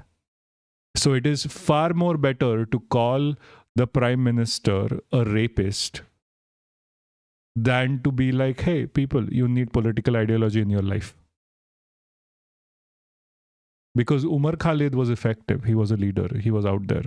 He helped. Madhu Kiswar is a grifter. She's a right-winger herself. She wrote a book about how we are not killing Muslims enough. She is an asset. There is no love lost in that point, by the way. Get her into Tihar, drop her there, don't get her out. She literally wrote a book on how Modi should be killing more people. Is a speech Umar Khalid delivered in Amravati on Feb 17, 2020. In the full speech, he repeatedly spoke... Also, Mr. Slurpee, if you're still here, I would recommend going back to the start of this video because we are live on YouTube as well. So that should have a rewind function. Check the first discussion over there, over the trans bill. It is extremely important and I'm guessing you have enough of a following if you want to talk about it ever. About non-violence, about responding to hate with love, and about holding the Constitution even in the face of bullets. But the prosecution relied on a short, edited clip of this speech. First, it was circulated by the BJP IT cell chief Amit Malviya, and later it was amplified by Republic TV. The full speech, which clearly undercut the allegation of incitement, was not even presented as evidence. This pattern, that is of selective evidence and aggregation of otherwise lawful acts and heavy reliance on protected witnesses, runs throughout the charge sheet. Now let's turn to what the Supreme Court has said. In Jan 2026, a bench of Justices Arvind Kumar and N.V. Anjaria denied bail to Umar Khalid and Sharjeel Imam. At the same time, it granted bail to several other accused, including Gulfisha Fatima, Miran Haider, Guys, I'll be back Shifa quickly, ul okay? Rahman, and Mohammad Salim Khan. The court said that it had avoided taking a collective approach and had examined the role of each of the accused individually. According to the bench, Umar Khalid and Sharjil Imam were architectural figures, ideological drivers of the alleged conspiracy involved in conceptualizing, planning, and coordinating events, while others were local-level facilitators. This distinction is central to the court's reasoning. The Supreme Court also acknowledged something else. It recognized that prolonged incarceration affects the right to personal liberty under Article 21, which includes the right to a speedy trial. It said that delay in trial demands closer judicial scrutiny. And yet, despite acknowledging this, the court still denied bail to the two people who'd spent the longest time in prison. The court relied on Section 43D(5) of the UAPA, which severely restricts bail. The court said it is only required to see whether the prosecution had presented a prima facie believable case. They cannot examine defense evidence in detail. Now here the court also adopted an expansive interpretation of what constitutes a terrorist act under Section 15 of the UAPA. It said terrorism is not limited to the use of explosives or weapons, but can include acts that disrupt civic life, choke essential supplies, or paralyze economic activity. On this basis, speeches and protest strategies like roadblocks were treated as capable of threatening the security of the state. This reasoning was reported in detail by Live Law in its analysis of the judgment. The bench further observed that conspiracies are often. And on that note, we really have to see what is the difference between how Umar Khalid gets treated versus how Madhu Kiswar gets treated. Articulated in the language of non-violence. So it said a non-violent speech cannot automatically be treated as evidence that can absolve the accused at the bail stage. Also, this is UAPA. They literally put an anti-terrorism law against Umar Khalid. Anti-terrorism. Brother, he wasn't a terrorist. He didn't do shit. It also rejected the argument that Umar Khalid was not present in Delhi during the riots. In a face conspiracy, the court said, physical absence at the final site of violence does not end the inquiry. The court repeatedly emphasized that it is not deciding the guilt. These questions, it said, would be examined during the trial. But that trial has still not happened. By September 2025, Umar Khalid had completed 5 years in prison. This Guardian report described him as India's most prominent political prisoner, still unconvicted and still awaiting. This is an international level event, by the way. Umar Khalid has been talked about and written about on an international level. That how Umar Khalid's entrapment by the government and jailing is completely unconstitutional. Trial. It noted that in several other Delhi riots cases, courts have found that Delhi police fabricated evidence and coerced witnesses, though the police have denied these allegations. Human rights organizations, including Amnesty International, have called Khalid's continued detention unjust and emblematic of a broader pattern of repression. In all these reports, again and again, the same phrase comes up. The process is the punishment. Now back to 2016. The JNU controversy televised accusations of sedition doctored videos and the branding of dissenters as the Tukde Tukde gang. The Wire also documents how television channels ran parallel prosecutions, how police narratives were amplified on prime-time debates, and how senior editors openly spoke about ensuring that Umar Khalid did not come out in bail. It also points out who never made it into the charge sheet: political leaders who made direct calls to violence and enjoyed the protection of power. All of this forms the backdrop against which the Supreme Court's language today must be read. The court says bail is being denied because of role differentiation, security concerns, and prima facie material. But the cost is 5 years of a young life, time that cannot be returned even if acquittal comes later. The Supreme Court has given Umar Khalid the liberty to apply for bail again after protected witnesses are examined or after another year, which raises a larger question. At what point does pre-trial detention itself become punishment? And what happens when protest planning and political speeches are treated as terrorism, not after conviction, but long before the trial even starts? That is the question Umar Khalid's case forces us to confront. Anyway, this is still extremely emblematic of the problem that India is facing right now over this, where that our government keeps going more and more authoritarian as we are moving forward. With the women's bill and with the delimitation, we have seen how they were trying to take control of the entirety of the government. With the bill, earlier multiple bills have been released with respect to tracking and basically getting into your personal life, your phones, tracking you through GPS and through multiple different avenues from wherever you are, to selective targeting of even politicians through Pegasus. It has been a horrendous level of events that has gone through. And it is obviously only going to get worse. Since we started streaming, we have covered every single instance of this government not giving up, like with Sanchar Sati, the GPS program, just to keep tracking you. And this is going to go on. Like, they're going to be extremely biased on every single law they produce.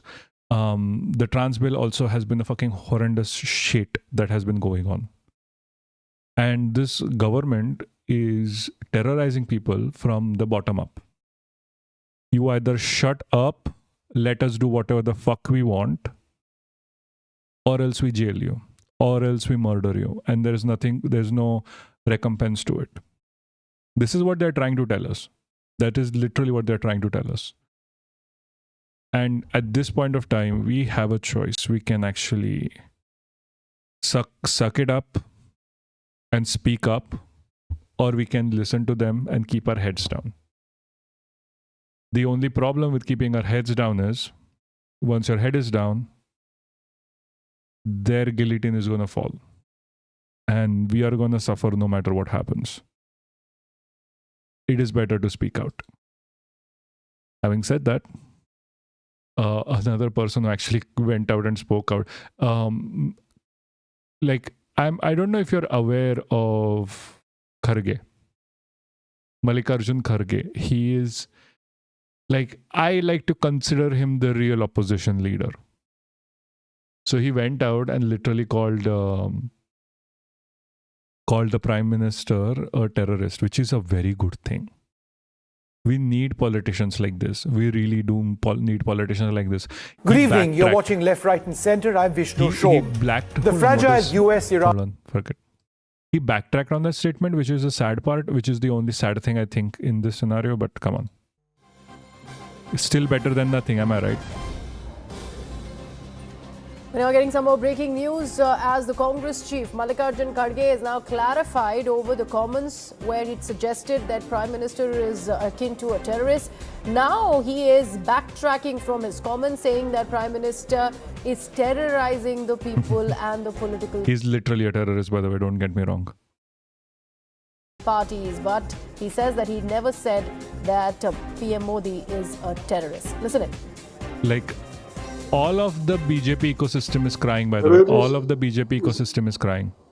Just I wanted to clarify that... Let me just move this here quickly. Modi always threatens. Rijiju is crying. Amit Shah is crying. Modi is crying.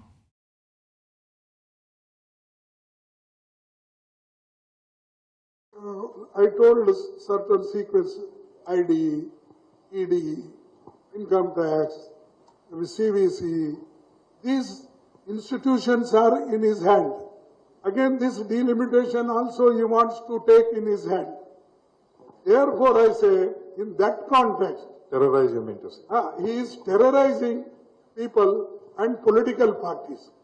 I never said he is a terrorist. Terrorizing this. That's why. He literally is, though. And we need to concur with that fact. Mallikarjun Kharge went back on his word, which is the sad part in the story. We Let's really don't have many in fact, fighters. take this across to all my colleagues who are joining us live. Purnima continues to be with us from Chennai. Pallavi Ghosh is live with us from Havra. Payal Mehta joins us from the Victoria Memorial. Kolkata se, Kamalika Sen Gupta, I beg your pardon, is live with us from Bhawanipur, a very, very important seat. And my colleague Aman Sharma right here with me in the CNN News 18 studio.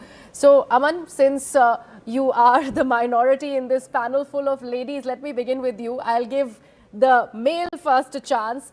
Tell me what is going on with Mallikarjun Kharge. He doesn't seem to be learning from his past mistakes. He has been a repeat offender, going after, or at least trying to go after Prime Minister Narendra Modi, because we've not yet forgotten the analogy that he decided to make with Ravan and his 10 heads, and saying that it's akin to Prime Minister Modi. And now this, he's had to come out.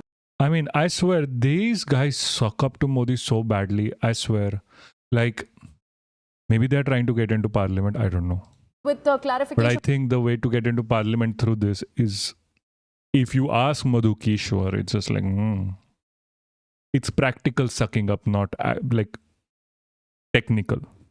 Already. Well, yes, and Mallikarjun Kharge has a knack of giving these controversial statements toward the fag end of the election. Today is the last day of the campaigning as well, and now he's called Mr. Modi a terrorist. Then he said, I only meant he's terrorizing people. So, no, effectively, Greha, it means the same, that you're accusing the Prime Minister of terrorizing people and political parties. So, this comment, of course, the BJP is attacking it. We heard there Piyush Goyal speaking to my colleague Purnima Murli and saying, Nanu, this is a completely unfortunate statement. Earlier also, the Prime Minister has been called words, such, abuses have been hurled against him, but the BJP has only returned stronger. This is a very important day today. Campaigning is ending for Tamil Nadu. The state goes to polls, and also for the first phase of the West Bengal elections, which I believe is very, very crucial for the BJP, because this is a phase, Greha, in which the BJP did well in the last time in the elections. The areas which are going to polls in phase 1, BJP performed decently there. So BJP will be looking to consolidate its gains in Bengal in phase 1, because BJP has the ambitious aim of this time dislodging the Mamata Banerjee government. On the other hand, Tamil Nadu, the AIADMK, the NDA together is aiming to dethrone the DMK after 5 years. But I think the entire controversy we've seen the last 1 week, how MK Stalin has really milked the delimitation controversy. So, first of all, the delimitation is not a controversy. It is not a controversy, I'm sorry. The delimitation was meant to remove power from the south and give it to the north.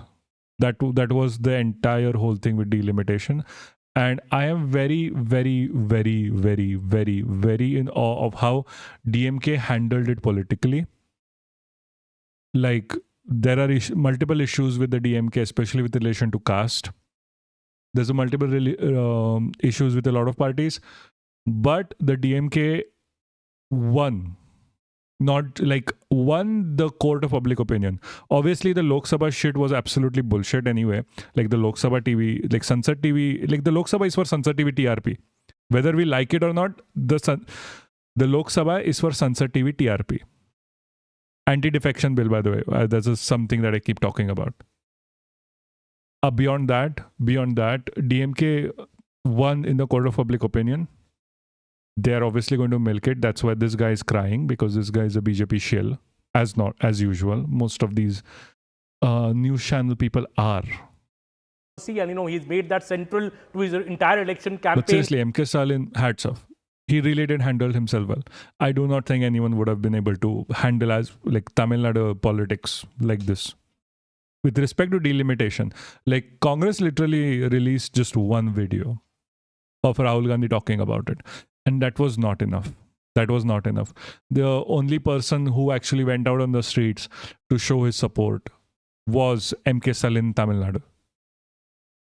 So has something changed towards the end of the campaign with MK Stalin, I would say, getting this oxygen in a way to make the delimitation issue a central campaign of the Chennai versus a Delhi fight? Maybe Purnima can weigh in on that. But I think Bengal and Tamil Nadu heading into a very crucial phase of elections the next 48 hours, and campaigning has finally ended today. So Purnima, take it away. Do you think with Piyush Goyal now being pitted against a Mallikarjun Kharge and even an MK Stalin for that matter, because on the one hand he is taking on the Congress party over these latest comments that have come in from the party president, and on the other he's also saying that MK Stalin is trying to alienate Chennai, trying to alienate Tamil Nadu from the rest of the country with this entire South-North divide.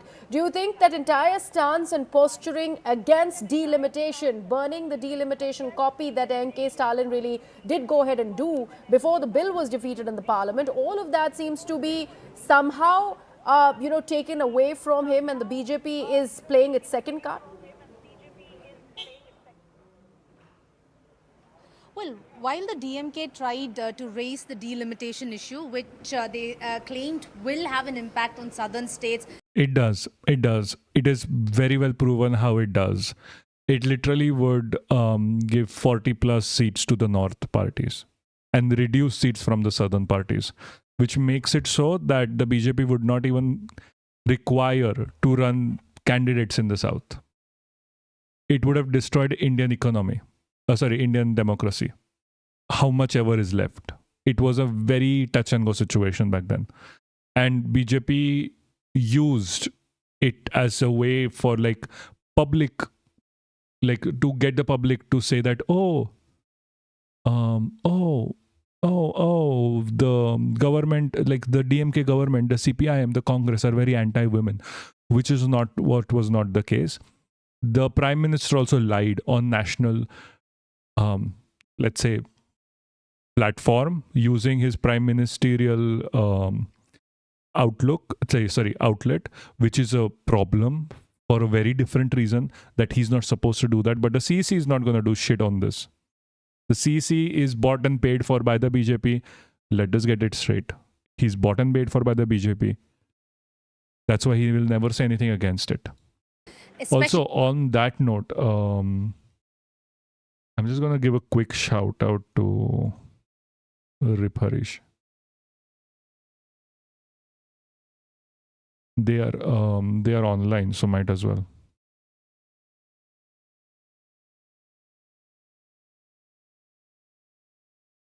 States like Tamil Nadu, the BJP in fact has hit back at the DMK, and their pitch and message to the voters of Tamil Nadu is that it's the DMK that said no to women's reservation bill. Even when Prime Minister had come here to campaign in Coimbatore, he said, why does it trouble the DMK and the Congress to see an ordinary woman rise? Why only give chance for women politicians from their families to rise? So that's the kind of pitch that the BJP is making to the people, saying that women's reservation bill, DMK had rejected it, the Congress had rejected it, and they say the women of the country are angry with opposition parties, and that will have an impact on the DMK and its alliance performance in the state elections. On the 4th of May, we'll know how much of an impact the delimitation and the women's reservation bill has, because both the DMK and the BJP have used this to set their narratives ahead of the Tamil Nadu polls. Right, also, Pallavi, this other point that Piyush Goyal did make in that interview to Purnima exclusively was taking on Rahul Gandhi. It's not just Mallikarjun Kharge. He has gone on record and he said that Rahul Gandhi doesn't even choose to stand with the DMK leader. So what kind of a union or an India bloc alliance really is this in the state of Tamil Nadu, where he comes to the state and then ends up praising the erstwhile government under AIADMK? Do we see a counter coming in from the Congress?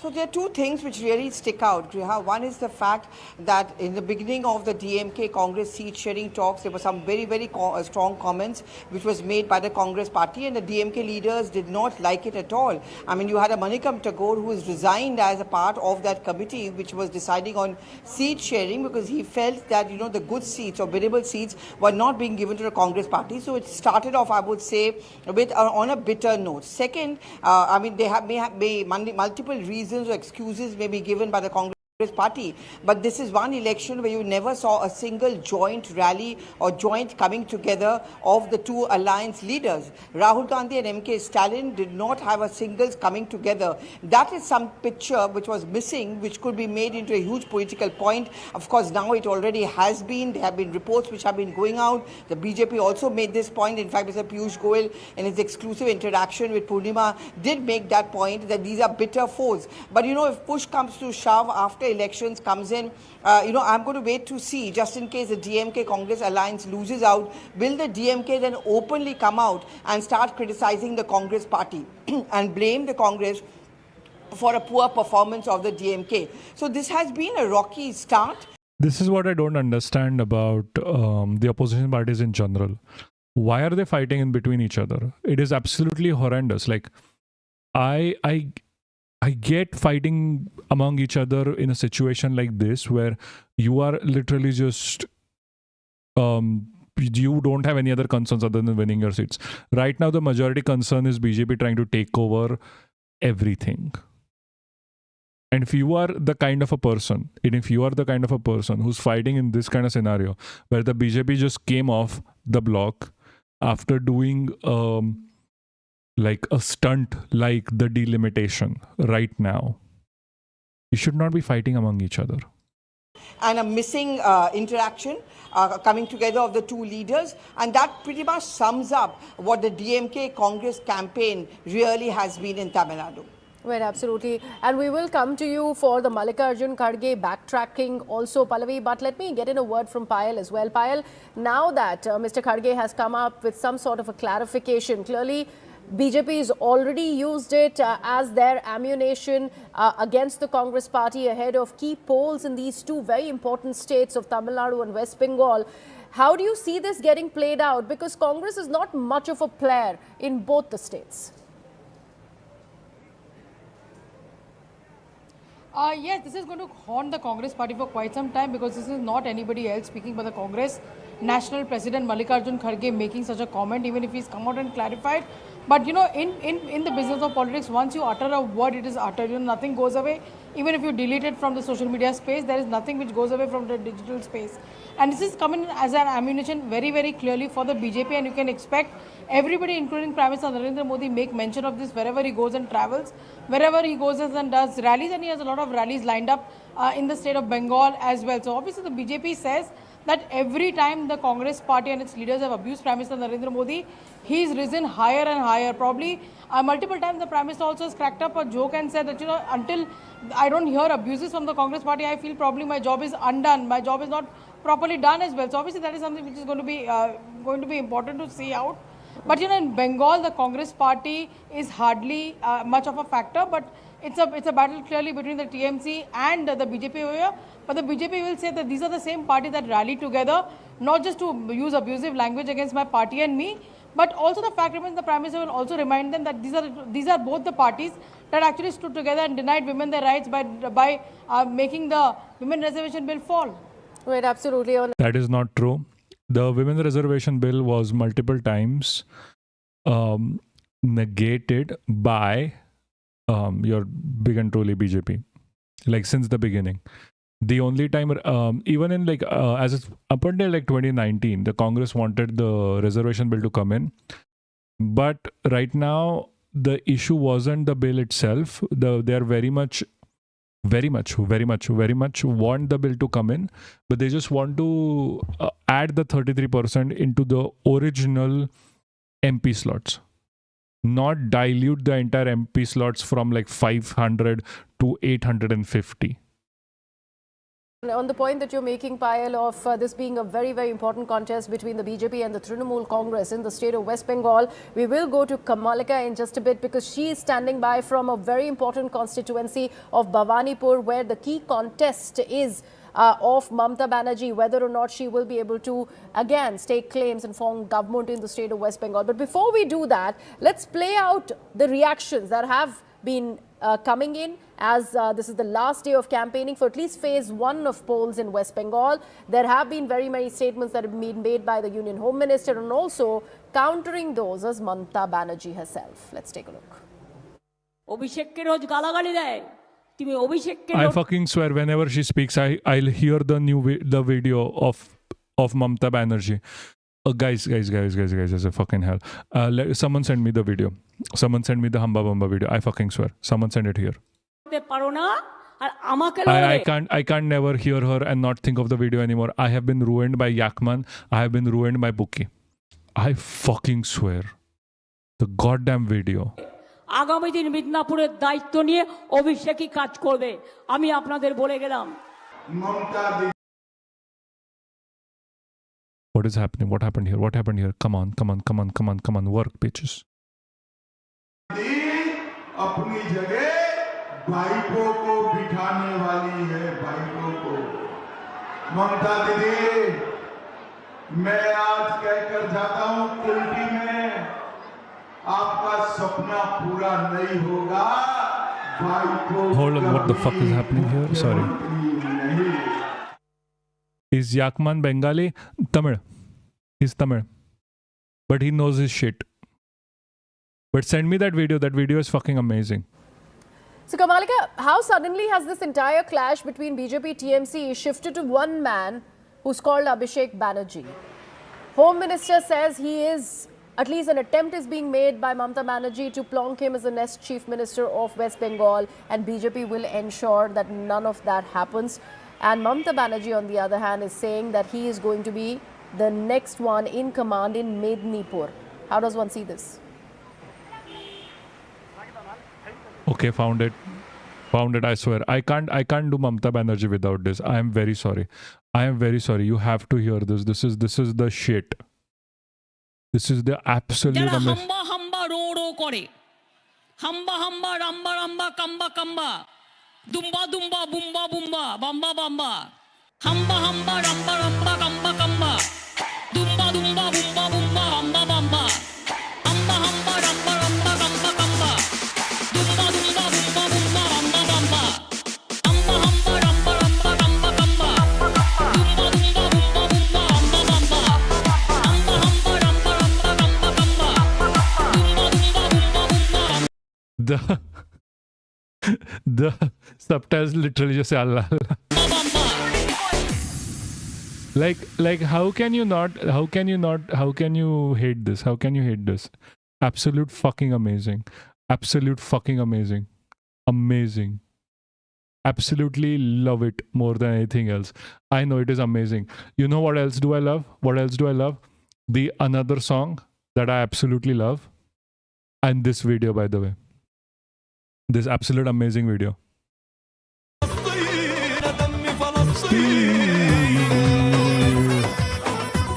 I went back and learned this entire song. This is called Damni Falastini, which is like My Blood is Palestine. Absolute fucking crazy.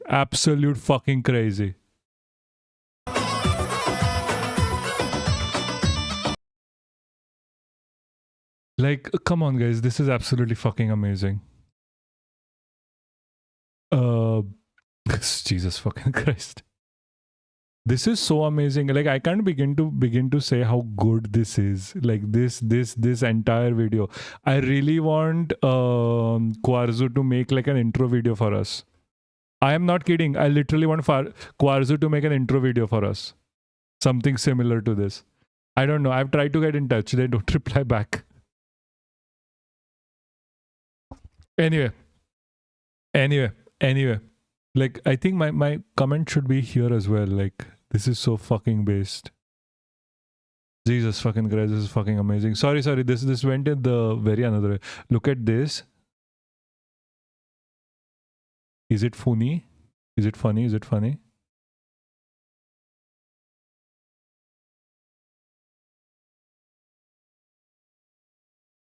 وهدموا بيوتنا وجرموا وجودنا وزيفوا أصولنا فرقوا أحبابنا وذبحوا أطفالنا واسترخصوا دماءنا وشيطنوا ثوارنا اسرقوا علومنا وجهلوا شعوبنا وعذبوا نفوسنا واستنكروا حقوقنا استعمروا بلادنا وعينوا حكامنا وانهبوا خيراتنا واحرقوا أشجارنا فلن تكونوا دوننا فجروا ديارنا وكذبوا This rips.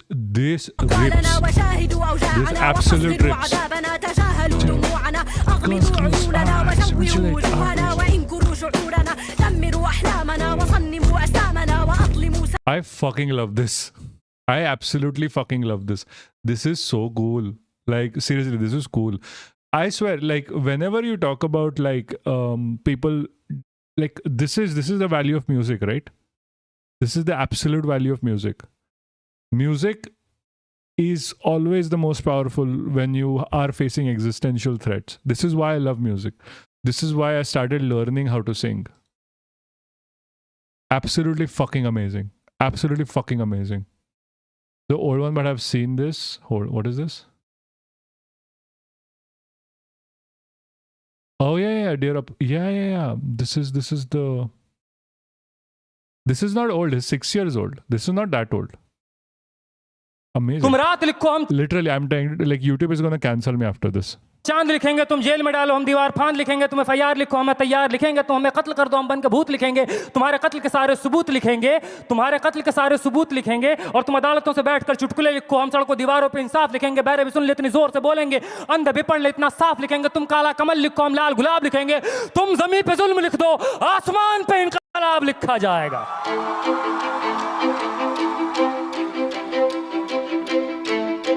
ये नज़म कश्मीर का नाम है, ये नज़म AMU का नाम है, ये नज़म जामिया का नाम है, ये नज़म UP का नाम है, ये नज़म JNU का नाम है, दिल्ली का नाम है, ये नज़म उन तमाम जगहों का नाम है जहाँ रात के अंधेरों में जुल्म ढाया गया कायरों बुज़दिलों के द्वारा कि सब याद रखा जाएगा, सब याद. I mean, Tash, I know you don't know Hindi, but I'm sorry. It's very fast. Sorry, this is Urdu. This is very fast to translate. सब याद रखा जाएगा, सब कुछ याद रखा जाएगा और तुम्हारी लाठियों और गोलियों से जो कत्ल हुए हैं मेरे यार सब, तुम्हारी लाठियों और गोलियों से जो कत्ल हुए हैं मेरे यार सब, उनकी याद में दिलों को बर्बाद रखा जाएगा, सब याद रखा जाएगा, सब कुछ याद रखा जाएगा, सब याद रखा जाएगा, सब कुछ याद रखा जाएगा. और तुम स्याहियों से झूठ लिखोगे हमें मालूम है, तुम स्याहियों से झूठ लिखोगे हमें मालूम है, हो हमारे खून से ही हो सही सच ज़रूर लिखा जाएगा, हो हमारे खून से ही हो सही सच ज़रूर लिखा जाएगा, सब याद रखा जाएगा, सब कुछ याद रखा जाएगा. और मोबाइल टेलीफोन इंटरनेट भरी दोपहर में बंद करके, मोबाइल टेलीफोन इंटरनेट भरी दोपहर में बंद करके सर्द अंधेरी रात. I need an editor to make a introduction video out of this. Like, I'm being very serious. I need an editor to make an introduction video out of this. Seriously, we need it. पूरे शहर को नज़र बंद करके हथौड़ियाँ लेकर दफ़तन मेरे घर में घुस आना, हथौड़ियाँ लेकर दफ़तन मेरे घर में घुस आना, मेरा सर बदन मेरी मुख्तसर सी ज़िंदगी को तोड़ जाना, मेरे लखते जिगर का टुकड़ा, मेरे लखते जिगर को बीच चौराहे पे मारकर, मेरे लखते जिगर को बीच चौराहे पे मारकर जुबेअंदाज झुंड में खड़े होकर तुम्हारा मुस्कुराना, सब याद रखा जाएगा, सब याद रखा जाएगा, सब याद रखा जाएगा, सब कुछ याद रखा जाएगा. और दिन में मीठी मीठी बातें करना सामने से, दिन में मीठी मीठी बातें करना सामने से, सब कुछ ठीक है हर ज़बान में तुतलाना, सब कुछ ठीक है हर ज़बान में तुतलाना, रात होते ही हक मांग रहे लोगों पे लाठियाँ चलाना, गोलियाँ चलाना, हम ही पे हमला करके हम ही को हमलावर बताना, सब याद रखा जाएगा, सब याद रखा जाएगा, सब कुछ याद रखा जाएगा. और मैं अपनी हड्डियों पे लिख के रखूँगा ये सारे वारदात, मैं अपनी हड्डियों पे लिख के रखूँगा ये सारे वारदात. तुम जो मांगते हो मुझसे मेरे होने के कागजात, अपनी हस्ती का तुमको सबूत ज़रूर दिया जाएगा, ये जंग तुम्हारी आखिरी सांस तक लड़ा जाएगा, सब याद रखा जाएगा. ये भी याद रखा जाएगा किस किस तरह से तुमने वतन को तोड़ने की साजिशें की, ये भी याद रखा जाएगा किस किस जतन से हमने वतन को जोड़ने की ख्वाहिशें की, ये भी याद रखा जाएगा, ये भी याद रखा जाएगा. और जब कभी भी जिक्र आएगा जहां में दौर बुज़दिली का, तुम्हारा काम याद रखा जाएगा, तुम्हारा काम याद रखा जाएगा. और जब कभी भी जिक्र आएगा जहां में तौर ज़िंदगी का, हमारा नाम याद रखा जाएगा, हमारा नाम याद रखा जाएगा कि कुछ लोग थे जिनके इरादे टूटे नहीं थे लोहे की हथौड़ियों से, कि कुछ लोग थे जिनके इरादे टूटे नहीं थे लोहे की हथौड़ियों से, कि कुछ लोग थे जिनके ज़मीर बिके नहीं थे इज़ारेदारों के कौड़ियों से, जैसे तुम्हारे बिक गए, कि कुछ लोग थे जो डटे रहे थे तूफान नूह के गुजर जाने के बाद तक, कि कुछ लोग थे जो डटे रहे थे तूफान नूह के गुजर जाने के बाद तक, कि कुछ लोग थे जो जिंदा रहे थे अपनी मौत की खबर आने के बाद तक, कि कुछ लोग थे जो जिंदा रहे थे अपनी मौत की खबर आने के बाद तक. और भले भूल जाए पलक आंखों को मूंदना, भले भूल जाए पलक आंखों को मूंदना, भले भूल जाए ज़मीं अपनी धूरी पे घूमना, हमारे कटे परों की परवाज़ को, हमारे फटे गलों की आवाज़ को याद रखा जाए। तुम रात लिखो हम चांद लिखेंगे, तुम जेल में डालो हम दीवार फांद लिखेंगे, और तुम FIR लिखो हम तैयार लिखेंगे। और तुम हमें कत्ल कर दो, यूं करो, तुम हमें कत्ल कर दो, हम बन के भूत लिखेंगे, तुम्हारे कत्ल के सारे सबूत लिखेंगे। हम बन के भूत लिखेंगे, तुम्हारे कत्ल के सारे सबूत लिखेंगे, और तुम अदालतों से बैठकर चुटकुले लिखो, हम सड़कों दीवारों पे इंसाफ लिखेंगे, बहरे भी सुन ले इतनी जोर से बोलेंगे, अंधे भी पढ़ ले इतना साफ लिखेंगे, और तुम काला कमल लिखो हम लाल गुलाब लिखेंगे। तो तुम ज़मीं पे जुल्म लिख दो, आसमान पे इनकलाब लिखा जाएगा, सब याद रखा जाएगा, सब कुछ याद रखा जाएगा, ताकि तुम्हारे नाम पर ताउम्र लानतें भेजी जा सकें, ताकि तुम्हारे मुजस्समों पर कालिखें पोती जा सकें, तुम्हारे नाम तुम्हारे मुजस्समों को आबाद रखा जाएगा, सब याद रखा जाएगा। बहुत बहुत Thank you so much. This was quite amazing. On that note, I think we should be heading out. Okay, hold on. Why am I eligible to get Genshin Impact? I think that's because I joined like Rip Harish's. Hold on. Guys. I think we are going to switch off now soon. Because I'm gonna head out. So what we can do is we can just raid Rip Harish anyway, because half of the time I'm there right now. So might as well. What do you say? Raid? Yay, I know raid. I'm leaving. What the fuck is that? What the fuck was that light? Was that light here? Oh, that is a light from this. Okay. Jesus fucking Christ. Anyway, let's just raid quickly. You ready? It is so strange that I think what the Muslims might be feeling, like the whole country hating them for no reason. Yeah, I know. We are literally in an apartheid state right now. That is the problem. Why is not Chatterino working? Chatterino is not working because I'm a fucking idiot and I switched it off. Anyway, Chatterino should be still alive. Anyway, J Marine. Who's J Mariana? Mariana. What? Like today I'm getting a lot of like close references to me because that's also my IRL friend's name. Co-working, and they are Hassan watching. They're Hassan watching. Fine, she restreams Hassan. Okay. A lot of people actually restream Hassan a lot. I never knew the point of restreaming Hassan. Like, wouldn't you rather just go watch Hassan? Anyway, fine, whatever. I was thinking of doing Rip Harish because they are online. They don't have that many viewers. I mean, we don't have that many viewers. I don't know if you know them. They're very out there. They're very out there. What do you think? I can never watch Hassan. I guess time. No. They restream Hassan live, by the way. They restream Hassan live. Fair enough. I follow them on Twitter. Okay. If they're decent, we can always do it. It's no, like, I'm pretty sure like the rest of the guys are sleeping right now. They're not even going to. So, I still want to do fine. Let me just check there.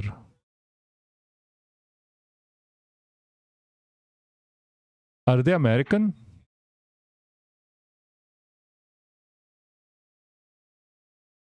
I'm just a bit like...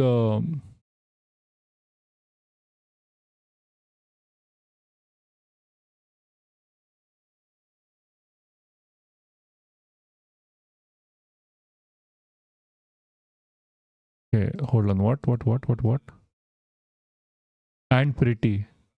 They're Indian? What?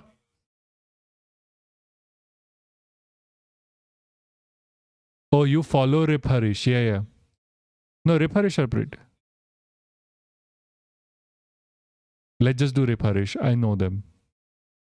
I don't know. Rating new channels is just so. We can go and do the whole being completely unhinged in Rip Harish chat.